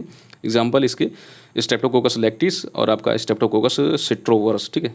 स्ट्रेप्टोकोकस लैक्टिस बहुत ही ज़्यादा फेमस है, तो उसका आपको याद होगा इसका नाम, स्ट्रेप्टोकोकस लैक्टिस और आपका स्ट्रेप्टोकोकस सिट्रोवरस, ठीक है। ये हैं आपके मीजोफिलिक में आते हैं। तो स्ट्रेप्टोकोकस लैक्टिस किसमें है? मीजोफिलिक में 20 से लेकर 50 डिग्री सेल्सियस के बीच में सर्वाइव करता है। चलिए भाई आगे चलते हैं। अगला है आपका उष्ण प्रिय जीवाणु, थर्मोफिलिक बैक्टीरिया। थर्मोफिलिक बैक्टीरिया के लिए जो टेम्परेचर चाहिए वो 50 से 70 डिग्री सेल्सियस, ठीक है। 50 से 70 डिग्री सेल्सियस के बीच में टेम्परेचर किसको चाहिए, वो चाहिए थर्मोफिलिक के लिए। 50 से 70 डिग्री सेल्सियस टेम्परेचर थर्मोफिलिक के लिए। एग्जाम्पल इनके लैक्टोबैसिलस थर्मोफिलस, ठीक है। एग्जाम्पल में लैक्टोबैसिलस थर्मोफिलस। लैक्टोबैसिलस थर्मोफिलस इसका एक एग्जाम्पल है थर्मोफिलिक बैक्टीरिया का, मतलब ये उच्च टेम्परेचर पर इनको सर्वाइव कर लेते हैं। और जो चौथा क्लासिफिकेशन है इसका वो तापरागी जीवाणु यानी थर्मोड्यूरिक बैक्टीरिया। तापरागी जीवाणु यानी थर्मोड्यूरिक बैक्टीरिया, इनकी जो ग्रोथ होती है वो आपका 45 से 50 डिग्री सेल्सियस पर नॉर्मली होती है, लेकिन ये जो है इस टेम्परेचर पर ज़्यादा जो है देखने को मिलते हैं।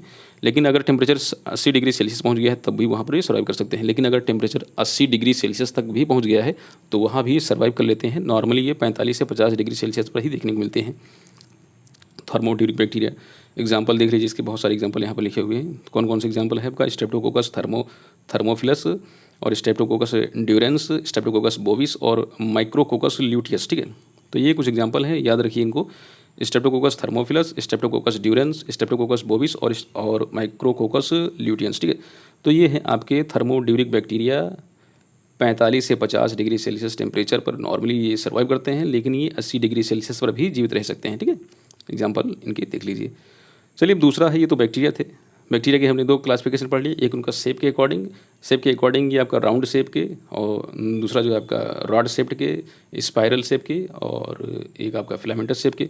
और फिर उसके बाद जो दूसरा इनका क्लासिफिकेशन था वो टेम्परेचर के अकॉर्डिंग था, ठीक है। तो आपका फाइक्रोफिलिक हो गया, इसमें आपका मीजोफिलिक हो गया, फिर आपका उसमें थर्मोड्यूरिक, और आपका एक कौन सा था थर्मोड्यूरिक, और ये लास्ट वाला कौन सा था, ये आपका थर्मोड्यूरिक और थर्मोफिलिक एंड थर्मोड्यूरिक, ठीक है।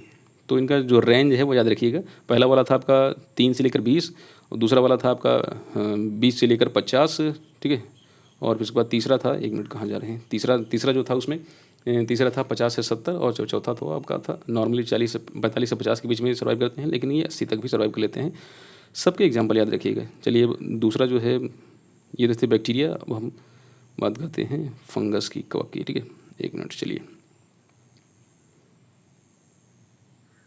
ठीक है। अब कवक पढ़ते हैं, फंजाई।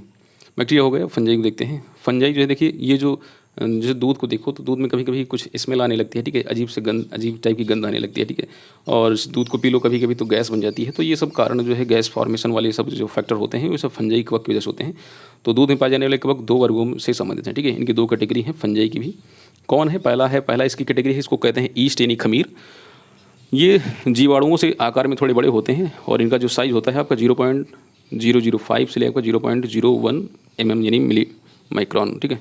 मिलीमीटर भाई, मिली माइक्रोन है। 0.005 से लेकर 0.010 mm यानी आपका मिलीमीटर। चलिए इनके एग्जांपल देखिए भाई। पहला जो फर्स्ट जो टाइप है आपका ईस्ट के कुछ एग्जांपल देखिए। पहला आपका तरुना क्रेमोरिस, फर्स्ट है आपका तेरुना क्रेमोरिस, या इसका दूसरा जो है आपका तरुना स्फेरिका, ठीक है। ये गैस एवं खमीरी गंध कारक हैं, ठीक है। तो इन दो जो है आपका ईस्ट की वजह से तरुना क्रेमोरिस और आपका टेरुना स्फेरिका याद रखिए। तरुना क्रेमोरिस और टेरुना स्फेरिका, इनकी वजह से गैस और खमीरी गंध आती है, ठीक है। तो ये थोड़ा स्मेल को क्रिएट करते हैं और साथ ही साथ गैस को उत्पन्न करते हैं, ठीक है। गैसियस फॉर्म उत्पन्न कर देते हैं। और अगला है आपका तरुना लैक्टिस कंडेंसी, और ये आपका संघनित दूध में गैस कारक होते हैं। जो कंडेंस मिल्क होता है उसमें ये गैस का फॉर्मेशन कर देते हैं। ये था पहला, ईस्ट वाला था। अब दूसरा देखते हैं मोल्ड यानी फफूंद बहुकोशिकीय कवक होते हैं, और ये 4 प्रकार होते हैं। ये मल्टी सेलुलर होते हैं। ईस्ट जो था वो आपका वो यूनिसेलुलर था, एक कोशिकीय था, ठीक है। 4 प्रकार होते हैं ये मोल्ड्स। पहला है आपका पेंसिलियम, दूसरा है आपका म्यूकर, तीसरा है आपका ट्राइकोडर्मा, और चौथा है आपका एस्परजिलस, ठीक है। तो ये 4 इनकी कैटेगरी है। अब ये ज़्यादा इंपॉर्टेंट है जो हम पढ़ने जा रहे हैं, ठीक है। जो मिल्क इंडस्ट्री है, दुग्ध व्यवसाय में पाई जाने वाली फफूंदी यानी जो आपका जो मोल्ड हैं वो 4 कैटेगरी के हैं। पहला है आपका पेनिसिलियम ग्लॉकम, पेनिसिलियम रॉकफोर्टी, ठीक है। पेनिसिलियम ग्लॉकम, पेनिसिलियम रॉकफोर्टी, ये पनीर में हरी धारियाँ, जो पनीर है, पनीर में हरी स्ट्रिप यानी हरी धारियाँ को उत्पन्न कर देते हैं। तो पनीर में हरी धारियों को उत्पन्न करने के लिए जो रिस्पॉन्सिबल जो आपके मोल्ड हैं, ठीक है, वो हैं आपके पेनिसिलियम ग्लॉकम और पेनिसिलियम रॉकफोर्टी, ठीक है। याद रखिए, नाम बहुत ही ज़्यादा इंपॉर्टेंट है भाई। पनीर में हरी धारियाँ कौन से जीवाणु बना देते हैं, तो वो है आपका पेनिसिलियम ग्लोकम और पेनिसिलियम रॉकफोर्टी। दूसरा है पेनिसिलियम कैमम्बर्टी। पेनिसिलियम कैमम्बर्टी या पनीर में सफ़ेद अथवा स्लेटी भूरा रंग उत्पन्न करते हैं। तो पनीर में अगर सफ़ेद रंग या फिर स्लेटी भूरा रंग अगर वो क्रिएट हो रहा है तो वो किसकी वजह से होता है, तो पेनिसिलियम कैमम्बर्टी की वजह से। पेनिसिलियम कैमम्बर्टी की वजह से पनीर में सफ़ेद अथवा स्लेटी भूरा रंग उत्पन्न हो जाता है। तो ठीक है, तो ये है आपका स्टोरेज, जब स्टोर कर देते हैं, ठीक है, मिल्क को या मिल्क प्रोडक्ट को, तो इस तरीके से उनको जो है प्रभावित करते हैं। अब देखिए टेबल एक दिखाई गई है, पहले हम थोड़ा सा इसके 2 टाइप्स और पढ़ लेते हैं नीचे, फिर उसके बाद टेबल को कवर करते हैं। ये दिया गया तीसरा है आपका पेनिसिलियम ब्रेविकोले। पेनिसिलियम ब्रेविकोले पनीर में पीला भूरा धब्बा बनाते हैं। ठीक है, पनीर में पीला भूरा धब्बा बनाने का काम कौन करते हैं, तो वो है आपके पेनिसिलियम ब्रेविकोले। पेनिसिलियम ब्रेविकोले आपका पनीर में पीला भूरा धब्बा बना देते हैं। और चौथा है आपका क्लैडोस्पोरियम। दूध में फलों जैसी गंध विकसित करते हैं। दूध में फलों जैसी गंध विकसित करने वाले कौन से मोल्ड्स होते हैं, ठीक है, कौन से फफूंद होते हैं, तो वो है आपके क्लैडोस्पोरियम।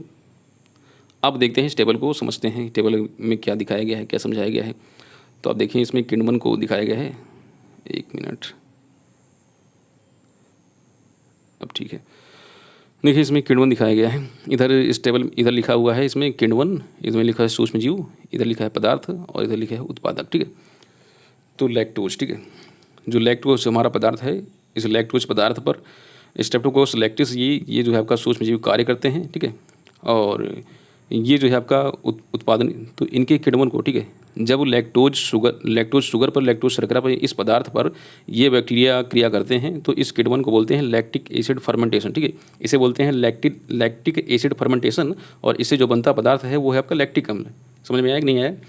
टेबल समझ में आ रही है क्या कह रहे हैं? देखिए इधर सूक्ष्म जीव दिए गए, माइक्रो ऑर्गेनिज्म, इधर पदार्थ दिए गए हैं।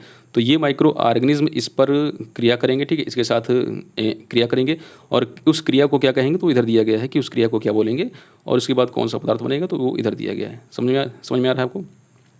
चलिए फिर से एक बार समझाते हैं आपको। लैक्टोज पदार्थ है, ठीक है, इस लैक्टोज पदार्थ पर स्ट्रेप्टोकोकस लैक्टिस बैक्टीरिया काम करते हैं। ठीक है, स्ट्रेप्टोकोकस लैक्टिस ये बैक्टीरिया काम करते हैं और इनके फर्मेंटेशन को, ठीक है, जब स्ट्रेप्टोकोकस लैक्टिस लैक्टोज शर्करा पर काम करता है तो इस फर्मेंटेशन को कहते हैं लैक्टिक एसिड फर्मेंटेशन। ठीक है, और इससे जो पदार्थ बनता है वो लैक्टिक एसिड बनता है। ठीक है, तो इससे जो पदार्थ बनता है यानी प्रोडक्ट जो बनता है वो है आपका लैक्टिक एसिड। तो हमें लगता है कि समझ में आ गया होगा। इसी तरीके से सारे दिए गए हैं। लैक्टिक अम्ल पर, ठीक है, लैक्टिक अम्ल पर क्लास्ट्रीडियम ब्यूटेरिकम, ठीक है, लैक्टिक अम्ल पर, अब ये जो लैक्टिक अम्ल बना है इस पर भी जो है आपका बैक्टीरिया कुछ क्रिया करते हैं, तो वो है आपके क्लास्ट्रीडियम ब्यूटेरिकम। ठीक है, क्लास्ट्रीडियम ब्यूटेरिकम इस पर जब क्रिया करते हैं लैक्टिक अम्ल पर, तो इस प्रोसेस को कहते हैं, इस फर्मेंटेशन को बोलते हैं ब्यूटारिक अम्ल फर्मेंटेशन। इसे क्या कहते हैं? ब्यूटारिक अम्ल फर्मेंटेशन, चूँकि इससे बन रहा है आपका ब्यूटारिक अम्ल बन रहा है। ठीक है, अगला देखें, अगले पदार्थ हमारे लैक्टोज हैं और लैक्टिक अम्ल। लैक्टोज और लैक्टिक अम्ल दोनों पर किया करता है कौन? ईस्ट है। ठीक है, ये आपका ईस्ट दिया गया है, एल्कोहल डिहाइड्रोजिनेस। ठीक है, ईस्ट जब इस पर कार्य करता है, ठीक है, तो इसे कहते हैं एल्कोहलिक फर्मेंटेशन। इसे क्या कहते हैं? एल्कोहलिक फर्मेंटेशन कहते हैं। जब ईस्ट जो है आपका लैक्टोज पर और लैक्टिक अम्ल पर क्रिया करता है तब इसे कहते हैं, इस फर्मेंटेशन को बोलते हैं एल्कोहलिक फर्मेंटेशन। और इससे जो उत्पन्न होता है वो आपका इथाइल एल्कोहल उत्पन्न होता है। इससे क्या उत्पन्न होता है? इथाइल एल्कोहल उत्पन्न होता है। समझ में आ रहा है? उसके बाद नेक्स्ट देखते हैं लैक्टोज और प्रोटीन पर ये सूक्ष्म जीव माइक्रो ऑर्गेनिज्म इशर्चिया कोलाई और एटोबैक्टर एरोजेंस, ये जब माइक्रो ऑर्गेनिज्म इस पर क्रिया करते हैं तो इसके फर्मेंटेशन को कहते हैं गैस फर्मेंटेशन। और इससे ये सब चीज़ें, ये गैसें उत्पन्न होती हैं। ठीक है, तो ये गैस फॉर्मेशन होते हैं। ठीक है, तब ये जब इशर्चिया कोलाई, ठीक है, ई कोलाई इसको कहते हैं, ई कोलाई और आपका एरोबैक्टर एरोजेंस, ये जो है आपके लैक्टोज और प्रोटीन पर क्रिया करके इनकी क्रिया को बोलते हैं गैस फर्मेंटेशन कहते हैं। और ये सारी गैसें बनाते हैं। ठीक है, N2O2 CO2 H2 और NH3 इत्यादि गैसें बना देते हैं। अगला है आपका जब प्रोटीन पर बैसिलस सबटिलिस या स्ट्रेप्टोकोकस लिक्विफिसेंस या फिर क्लॉस्ट्रीडियम ब्यूटेरिकम, ये सारे जो है माइक्रो ऑर्गेनिज्म जब प्रोटीन पर क्रिया करते हैं तो इसे कहते हैं प्रोटीन फर्मेंटेशन कहते हैं। और इससे ये सब सारी चीज़ें उत्पन्न होती हैं। तो इससे क्या क्या बनता है? इससे आपका NH3 यानी अमोनिया बनता है, एमिनो अम्ल बनता है, पेप्टोन बनता है और पेप्टाइड्स बनता है। तो मुझे लगता है कि टेबल सबको समझ में आ रही होगी आसानी से। आगे चलते हैं। अगला है जब फैट पर ईस्ट लाइपेज, ठीक है, ये माइक्रो ऑर्गेनिज्म जब इस पर कार्य करता है। ठीक है, ईस्ट मीन्स आपका वो समझ रहे हैं ना, वही आपका जो फंगस है। ईस्ट जब इस पर क्रिया करता है तो इसे कहते हैं फैट फर्मेंटेशन कहते हैं। और फैट फर्मेंटेशन के बाद जो है जो बनने वाले जो पदार्थ हैं वो आपका ग्लिसरॉल एवं फैटी एसिड। ठीक है, इससे बनते हैं आपके ग्लिसरॉल और फैटी एसिड। इसी तरीके से आगे है आपका दुग्ध वसा एवं प्रोटीन। दुग्ध वसा एवं प्रोटीन पर क्रिया करते हैं ये माइक्रो ऑर्गेनिज्म स्ट्रेप्टोकोकस लिक्विफेसेंस टोरोला एमरा, ये आपका गैस वाले फॉर्मेशन करेंगे। तीखी गंध का उत्पादन, ठीक है, ऐसा तीखी गंध वाले हैं, तीखी गंध का उत्पादन करेंगे। तीखी गंध का उत्पादन करेंगे ये मतलब उस क्रिया को, उस प्रोसेस को बोलते हैं तीखी। फॉर्मेशन ऑफ क्या बोलेंगे तीखी के लिए, बिटर स्मेल, ठीक है। और इससे ये सारे पदार्थ बनते हैं, एमिनो एसिड और पेप्टोन्स और कीटोन्स। प्रोटीन पर फिर से बैक्टीरियम सबटिलिस काम करता है, तो इसे कहते हैं मीठा जमाव कहते हैं। इस प्रोसेस को मीठा जमाव बोलते हैं। इससे मीठी दही बनती है। तो इस तरीके से सारी चीज़ें दिए गए हैं। अगर आप इसको चाहें, इसका स्क्रीनशॉट लेना चाहें तो ले सकते हैं। इसको आप याद कर लीजिएगा, ठीक है। चलिए एक स्क्रीनशॉट ले लीजिए इसका, और ये हो गया आपका, और आगे थोड़ा सा इसका, और ठीक है, हो गया। चलिए अब आगे चलते हैं। ये हो गया है। अब आगे चलते हैं मिल्क प्रिजर्वेशन पर। दुग्ध परिरक्षण, तो दुग्ध परिरक्षण जो हम अभी इसमें पढ़ रहे हैं तो वो दो मेथड से पढ़ रहे हैं। एक तो दुग्ध परिरक्षण हम गर्म करके दुग्ध को प्रिजर्व कर लेते हैं, और जो हम दूसरा पढ़ेंगे प्रिजर्वेशन, वो है आपका प्रिजर्वेटिव के द्वारा, केमिकल्स के द्वारा, रसायनों के द्वारा, ठीक है। तो पहले हम पढ़ते हैं, पहला जो प्रिजर्वेशन है वो है आपका उष्मा द्वारा, ठीक है। यानी ये हीट करके दूध को हम अगर उसको प्रिजर्व करना चाहते हैं, उसको हम कुछ समय के लिए रखना चाहते हैं, हम चाहते हैं कि दूध खराब ना हो, कोएगुलेट ना हो, ठीक है। तो पहला हम मेथड अपना रहे हैं, उसको हीट करके उष्मा द्वारा, उष्मा प्रभाव द्वारा दूध का परिरक्षण दो विधियों द्वारा करते हैं। वैसे तीन है लेकिन इंपॉर्टेंट दो ही है, तो हम दो ही पढ़ेंगे, और इसमें से एक क्वेश्चन आपका 100% आएगा, ये श्योर है, ठीक है। तो पहला जो मेथड है वो है आपका निरोगन, पास्चुराइज आपका प्रिजर्वेशन, जो आपका जो परिरक्षण में जो हम उष्मा द्वारा जो है हम दूध को प्रिजर्व कर रहे हैं, तो उष्मा में पहला मेथड है इसका, वो है पास्चुराइजेशन यानी निरोगन। इसको लुईस पास्चर ने इसको क्वाइंट किया था, या इसको खोज की थी लुईस पास्चर ने, पास्चुराइजेशन की, उन्हीं के नाम पर इसको पास्चुराइजेशन कहते हैं, लुईस पास्चर के नाम की वजह से ही। और ये जो पास्चुराइजेशन की प्रक्रिया है, इसमें तीन विधियाँ हैं, इंपॉर्टेंट है भाई, इसको ध्यान दीजिएगा। पहला है LTLT मेथड। LTLT मेथड यानी आपका low temperature long time. LTLT method यानी आपका लो टेम्परेचर लॉन्ग टाइम, यानी टेम्परेचर हम थोड़ा सा कम रखेंगे और समय ज़्यादा लगेगा इसमें। तो ये आपका माइनस में समझिए उसको, ये है आपका 61.67, ठीक है, 61.67। इसको 61.67 डिग्री सेल्सियस, ठीक है, इतने डिग्री सेल्सियस पर 30 मिनट तक गर्म करते हैं। फिर उसके बाद 50 डिग्री फ़ारेनहाइट पर ठंडा कर लेते हैं। LTLT मेथड क्या है? LT मतलब आपका low temperature long time. Temperature जब कम रखेंगे तो समय ज़्यादा लगेगा, तो पहले टेम्परेचर की बात करते हैं, फिर समय की बात करते हैं। LT low temperature long time 61.67 degree Celsius पर इसको 30 मिनट तक गर्म करेंगे, 50 डिग्री फ़ारेनहाइट पर ठंडा कर लेंगे, ठीक है। 30 मिनट समय लगेगा इसमें, क्योंकि हम टेम्परेचर काफ़ी कम रख रहे हैं, ठीक है। अब दूसरा है आपका HTST। पहला LTLT, दूसरा है आपका HTST यानी हाई टेम्परेचर सॉल्ट टाइम। जब टेम्परेचर हम बढ़ा देंगे, ठीक है, टेम्परेचर बढ़ाया जाएगा तो समय कम लगेगा, ठीक है। तो टेम्परेचर इसमें कितना कर रहे हैं, इसमें है आपका 71.11 डिग्री सेल्सियस, ठीक है। उसमें 61 था, यानी लगभग एक आपका 10 डिग्री सेल्सियस के समथिंग बढ़ा है, ठीक है। शायद गलत है क्या, चलिए देखिएगा, हमें लग तो रहा है शायद कुछ मिस्टेक है। 71.11 डिग्री सेल्सियस पर 15 सेकंड के लिए इसको गर्म करते हैं। कितने? 15 सेकंड के लिए इसको गर्म किया जाता है। 71.11 डिग्री सेल्सियस पर इसको 15 सेकंड के लिए गर्म करते हैं, ठीक है। वो 30 मिनट के लिए था, ये 15 सेकंड के लिए। अगला है तीसरा मेथड है वो आपका फ्लैश सिस्टम, ठीक है। तीसरा मेथड क्या है, वो है फ्लैश सिस्टम। फ्लैश सिस्टम में टेम्परेचर को थोड़ा सा और बढ़ा देंगे, 79.44 डिग्री सेल्सियस, ठीक है।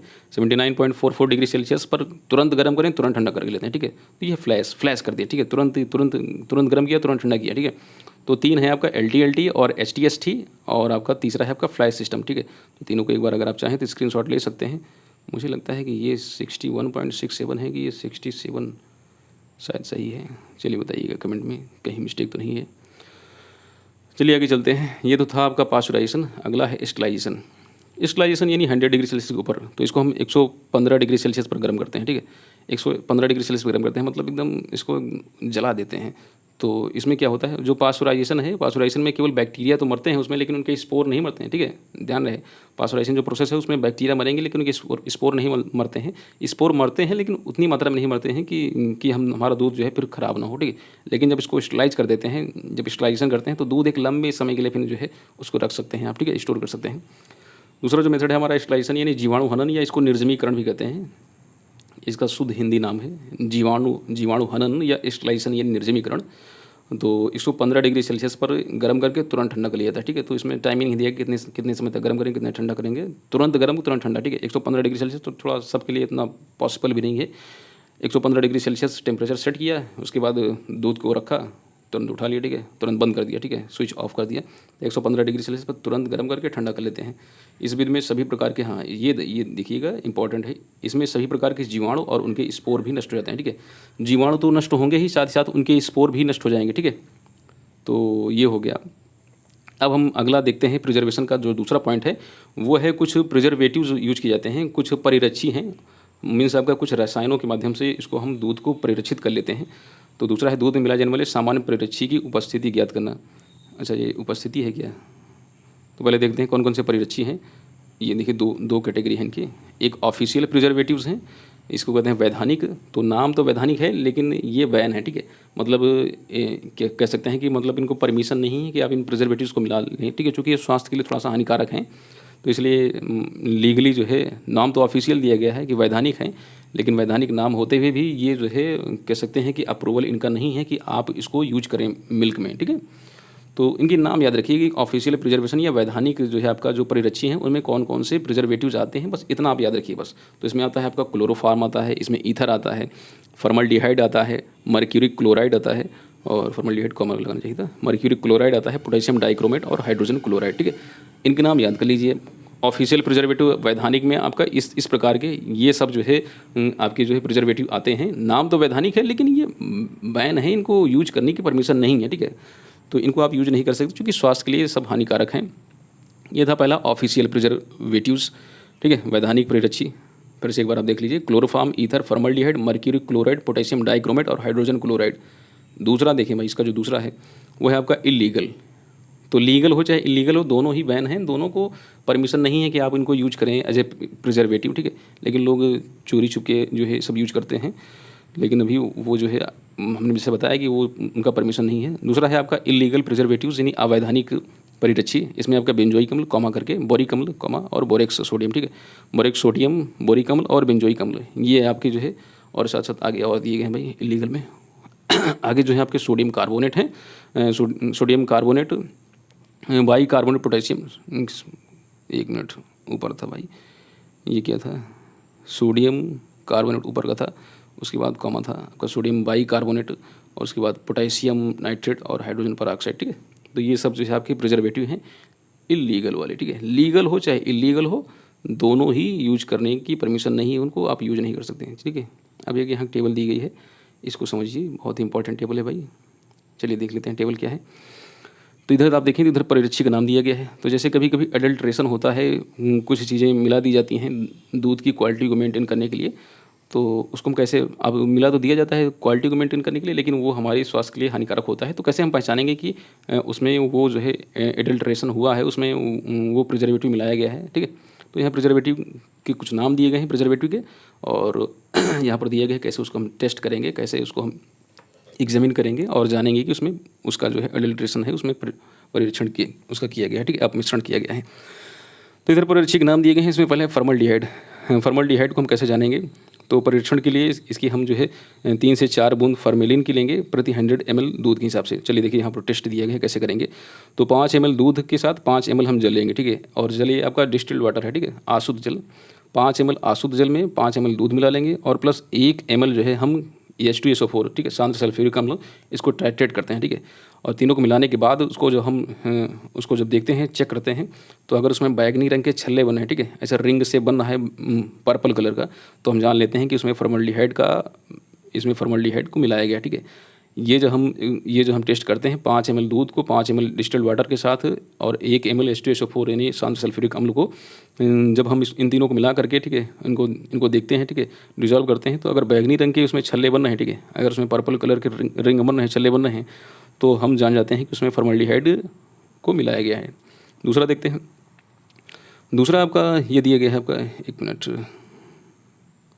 अच्छा इसमें एक और प्रयोग है, ठीक है, आप चाहें तो इसको भी यूज कर सकते हैं।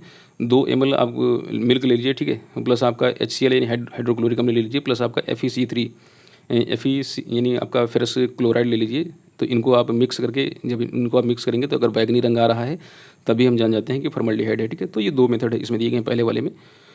दूसरा देखते हैं हाइड्रोजन परऑक्साइड। हाइड्रोजन परऑक्साइड अगर मिलाया गया है दूध में तो कैसे पहचानेंगे? तो चलिए उसको देख लेते हैं, उसके लिए कौन सा मेथड है। तो हाइड्रोजन परऑक्साइड को सबसे पहले हम 10 ml ले लेंगे, दूध ले लेंगे, 10 ml हम ले लीजिएंगे हाइड्रोजन आर्थो बेनिडेट ले लेंगे, ठीक है, 1% इसका सोल्यूशन है, ठीक है। और हम कुछ बूंद ले लेंगे H2SO4 की 10% सोल्यूशन वाला, ठीक है।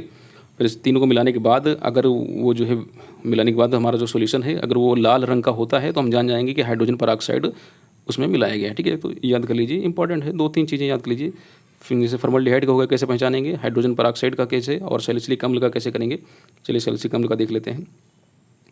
तो सैलिसिलिक अम्ल जो है आपका 5 ml हम दूध लेंगे और उसमें 2 से 4 बूंदे FeC3 की लेंगे, ठीक है। उसके बाद इन दोनों को मिलाने के बाद इनका जो विलेन बन जाएगा, और विलेन का रंग अगर बैगनी रंग होता है तो हम समझ जाएंगे उसमें सैलिसिलिक अम्ल है, ठीक है। 5 ml दूध में 2 से 4 बूंदे FeCl3 की, ठीक है, फेरस क्लोराइड की अगर हम ले लेते हैं, ठीक है। तो उनको दोनों को मिलाने के बाद जो सोल्यूशन को हम देखेंगे, सोल्यूशन का रंग अगर बैगनी रंग आ रहा है, ठीक है, सोल्यूशन का, तो हम समझ जाएंगे कि उसमें सैलिसिलिक अम्ल का जो है एडल्ट्रेशन किया गया है, उसमें उसको अपमिश्रण किया गया है। फिर उसके बाद बेंजोइक अम्ल का दिया गया है। बेंजोइक अम्ल, चलिए इसको देख लेते हैं। 5 ml हम दूध लेंगे और उसमें 2 से 4 बूंदे FeCl3, ठीक है। तो काफ़ी इंपॉर्टेंट है FeCl3, तो इस बार आ रहा है तो इसको याद रखिएगा।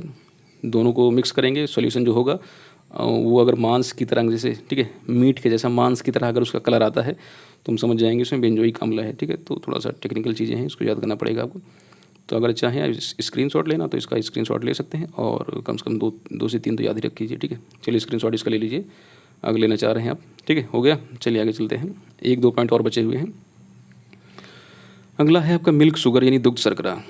मिल्क शुगर यानी दुग्ध शर्करा, देखिए बहुत सारे पॉइंट इसमें हमने इन्वॉल्व नहीं किए हैं, क्योंकि बहुत बड़ा सिलेबस है और मैटर को कंप्लीट करने में बहुत ज़्यादा टाइम लगता है। तो इस हिसाब से आपके पास ज़्यादा टाइम है भी नहीं। अगर आपने अच्छी से पढ़ाई की हुई है तो ये आपके रिवीजन का एक माध्यम हो सकता है, और बहुत सी चीज़ें हैं जो आपको नई चीज़ें मिलेंगी इसमें। मिल्क शुगर यानी दुग्ध शर्करा, तो दुग्ध शर्करा इससे संबंधित यानी जो हमारा लैक्टोज है, आपका जो डाइसैकेराइड है, इससे संबंधित कुछ फैक्ट दिए गए हैं, तो उसको हम देख लेते हैं। जो दुधारू पशु होते हैं, दुधारू पशुओं में इनकी जो मात्रा होती है 2 से लेकर 10% तक होती है, ठीक है। दुधारू जो पशु हैं, जो दूध देने वाले जो पशु हैं, उनमें जो मिल्क शुगर की जो मात्रा होती है, मिल्क शुगर की जो लैक्टोज की मात्रा होती है 2 से लेकर 10% तक होती है। ग्लूकोज को गैलेक्टोज में परिवर्तित करने के लिए जो एंजाइम इसमें काम करता है, याद रखिए, इंपॉर्टेंट है, हो सकता है कि एग्जाम में पूछ ले। ग्लूकोज को गैलेक्टोज में कन्वर्ट करने वाला एंजाइम कौन सा है, तो वो है गैलेक्टोवाल्डेनेज एंजाइम। कौन सा एंजाइम है? गैलेक्टोवाल्डेनेज एंजाइम। ग्लूकोज को गैलेक्टोज में परिवर्तित करने वाले एंजाइम का नाम क्या है, तो वो है आपका गैलेक्टोवाल्डेनेज एंजाइम। चलिए आगे चलते हैं, मिल्क शुगर के और कुछ कंटेंट को पढ़ते हैं, मिल्क शुगर के और कुछ फैक्ट को जानते हैं। लैक्टोज के जल अपघटन से, जब लैक्टोज को हम उसका हाइड्रोलिसिस करेंगे तो इसमें हमको ग्लूकोज और गैलेक्टोज का मिश्रण प्राप्त होता है। इससे हमें ये पता चलता है कि जो लैक्टोज है वो एक प्रकार की डाइसैकेराइड शर्करा है, ठीक है, डाइसैकेराइड शर्करा है। अर्थात लैक्टोज से हमें क्या मिलता है? ग्लूकोज और गैलेक्टोज। इंपॉर्टेंट है, याद रखिएगा। बेसिक चीज़ें हमें लगता है काफ़ी लोगों को पता भी होगा, तो वैसे याद करने वाली कोई पॉइंट है नहीं, लेकिन जिनको नहीं पता है उसको याद कर लीजिएगा। अगला है लैक्टोज का किण्वन स्ट्रेप्टोकोकस लैक्टिक द्वारा करने पर, ठीक है। स्ट्रेप्टोकोकस जो लैक्टिस हमारा जो बैक्टीरिया है, उसे जब उसको फर्मेंट करते हैं तो क्या बनता है? लैक्टिक अम्ल बनता है। तो ऊपर जो टेबल थी उसमें ये सब बताया ही गया था फर्मेंटेशन के बारे में, तो वहाँ से उसको याद कर लीजिएगा, आसानी से याद हो जाएगी। चलिए अगला है खाद्य सामग्रियों का संगठन एवं उनका वर्गीकरण। अगला जो हमारा टॉपिक है वो है आपका खाद्य सामग्रियों का संगठन एवं उनका वर्गीकरण। तो खाद्य पदार्थों को निम्नलिखित प्रकार से वर्गीकृत किया जाता है। तो पहला है मोटे चारे यानी रफेजेस। अब मोटे चारे का मतलब क्या है? तो मोटे चारे का मतलब यानी इनमें जो क्रूड फाइबर, ठीक है, फाइबर की मात्रा 18% से अधिक होती है, ठीक है, 18% या इससे अधिक होती है। तो ऐसे खाद्य पदार्थ, ऐसे फूड मटेरियल जिसमें फाइबर की मात्रा, ठीक है, जिसमें फाइबर की मात्रा 18% या 18% से ज़्यादा हो, तो वो सब आते हैं मोटे चारे में, ठीक है। मोटे चारे में उन सब खाद्य पदार्थों को रखा जाता है जिनमें क्रूड फाइबर की मात्रा 18% या 18% से अधिक होती है, वो सब आते हैं रफेजेज में, मोटे चारे में आते हैं, ठीक है। और इसमें जो ऊर्जा के लिए इसमें जो ऊर्जा के लिए मतलब जो भी पोषक तत्व होते हैं उनकी मात्रा कम होती है, ठीक है। तो इसमें जो संपूर्ण पोषक पदार्थ जो ऊर्जा के लिए आवश्यक होते हैं, यानी संपूर्ण पाच्य पोषक पदार्थों यानी टोटल डाइजेस्टिबल न्यूट्रिएंट्स की मात्रा अपेक्षाकृत कम होती है। जैसे इसमें भूसा हो गया, तो भूसा देंगे तो आपको पशु को उतना ज़्यादा ऊर्जा थोड़ी आएगा। हरे चारे हो गए, तो हरा चारा भी उतना ज़्यादा मतलब पशु के लिए ज़्यादा लाभकर नहीं है, हे है, साइलेज है। तो ये सब जो है आपका इसमें रफेजेज में आते हैं। इसमें फाइबर की मात्रा ज़्यादा होती है, और जो न्यूट्रिएंट्स होते हैं, जो ऊर्जा को देने वाले, ऊर्जा प्रोवाइड कराने वाले जो पदार्थ होते हैं, वो सब थोड़ा कम मात्रा में होते हैं, ठीक है। एग्जाम्पल इनके हो गए, भूसा हो गया, हरा चारा हो गया, हे हो गया, साइलेज हो गया। अब दूसरा है आपका कंसनट्रेट्स यानी दाने। तो पशु को अगर आप दाना दे रहे हैं, ठीक है, उसको दाना खिला रहे हैं, तो ये दाना जो है आपका, इसमें फाइबर की मात्रा कम होती है, और जो एनर्जी जो सोर्स हैं वो ज़्यादा होती है, ठीक है। तो क्रूड फाइबर की मात्रा कम होती है, कितना कम? 18% से कम होते हैं क्रूड फाइबर, ठीक है। और ये ऊर्जा उत्पादक होते हैं, ठीक है, ये ऊर्जा उत्पादक होते हैं, और इनके अंतर्गत अनाज के दाने आते हैं, उनके बीज आते हैं तथा उनके उत्पादन एवं विभिन्न प्रकार की खलियाँ आती हैं, ठीक है। अनाज के दाने आएंगे, बीज आएंगे यानी सीड आएंगे, और उनके उत्पादन के द्वारा जो विभिन्न प्रकार की खलियाँ जो होती हैं बनती हैं, केक्स जिसे कहते हैं, ठीक है। तो विभिन्न प्रकार की जो खलियाँ जो होती हैं वो सब इसमें आते हैं। ये सब कंसनट्रेट्स हैं, ये सब दाने हैं। इनमें जो फाइबर की मात्रा कम होती है 18% से फाइबर की मात्रा कम होती है। और जो टीडीएन होता है यानी आपका टोटल डाइजेस्टिबल न्यूट्रिएंट्स, यानी जिससे हमको एनर्जी मिलती है, ठीक है। तो एनर्जी सोर्स ज़्यादा होते हैं, ठीक है। एनर्जी सोर्स ज़्यादा होता है 60% से ज़्यादा, ठीक है। समझ रहे कि नहीं। चलिए अब हे पढ़ लेते हैं। हे क्या है? हे सूखी घास को कहते हैं। तो एक मिनट, थोड़ा सा मिस्टेक हो गया है। हरे चारों को, ठीक है, यहाँ होना चाहिए हरे चारों को। हरे चारों को संरक्षित करने की विधि जिसमें सूक्ष्म जीवाणु एंजाइमों की क्रिया को बाधित करके नमी स्तर यानी जो मॉइस्चर लेवल है उसको 15 से 18% तक सीमित कर देता है। तो उसे ही कहते हैं, हे कहते हैं, ठीक है। वो हे कहलाता है। और ये यहाँ भी थोड़ा मिस्टेक हो गया। हे बनाने के लिए फसलों को पुष्पन अवस्था में काटा जाता है। तो ये इंपॉर्टेंट है, पूछ सकता है इसको आपके एग्जाम में, ठीक है। कि हे के लिए जो जब हे के लिए हम जो हरे चारे से हम सूखी घास बनाते हैं, ठीक है। क्योंकि हरा चारा सोर्स होता है, अच्छा सोर्स होता है, ठीक है। तो हरे चारे को हम उसको प्रिजर्व कर लेते हैं तो इस तरीके से। और उसका मॉइस्चर हम इतना रखते हैं 15 से 18 के समथिंग, ठीक है। 15 से 18% के समथिंग मॉइस्चर उसका रखते हैं। तो इससे जो है आपके जो माइक्रो ऑर्गेनिज्म होते हैं, माइक्रो ऑर्गेनिज्म उसको उस तरीके से जो है प्रभावित नहीं कर पाते हैं, जिससे हमारा जो चारा जो होता है वो ऑफ सीजन के लिए मतलब पशुओं के लिए उपलब्ध हो जाता है। तो ये एक प्रकार से मेथड है हे का, ठीक है। हे मतलब सूखी घास, जो हमारे पास चारा है, जो हरा चारा है, उसको इस तरीके से सुखाएंगे, उसका मॉइस्चर 15 से 18% के समथिंग रह जाए। और उसको सुखाने का जो टाइमिंग है, मतलब हे बनाने का जो समय है, वो जो हमारा जो क्रॉप है, हरा चारा है, वो जब फ्लावरिंग स्टेज में हो, पुष्पन अवस्था में हो, तभी उसको हम सुखा देते हैं, ठीक है। उसी समय सुखाते हैं, ठीक है। तो ये कुछ बेसिक चीज़ें थी हे से संबंधित। इसका मॉइस्चर याद रखिएगा, 15 से 18% के समथिंग मॉइस्चर रखते हैं। और जो इसको हम जो हे बनाते हैं, हे बनाने का जो समय है वो फ्लावरिंग स्टेज है, पुष्पन अवस्था है। चलिए एक पॉइंट और है इसमें, वो भी समझ लेते हैं। हे बनाने के लिए जो सबसे उत्तम जो फसलें हैं, तो आपकी जो पल्सेस हैं, ठीक है, जो दलहनी फसलें हैं, ठीक है, जो लेगुमिनस वाली जो क्रॉप्स हैं वो इसके लिए सबसे अच्छी होती हैं। सबसे बढ़िया लूसर्न है, आपका बरसीम है, सोयाबीन है, ठीक है। सोयाबीन छोटी अवस्था में, ठीक है। सोयाबीन जब छोटी अवस्था रहती है उस समय की बात कर रहे हैं, ठीक है। और दलहनी फसलें, ठीक है। तो ये सब हे बनाने के लिए उत्तम क्रॉप्स हैं, ठीक है। तो एग्जाम्पल जो दिए गए हैं याद रखिएगा इनको। हो सकता है एग्जाम में आपके पूछ ले कि हे बनाने के लिए सबसे उत्तम फसल कौन सी है।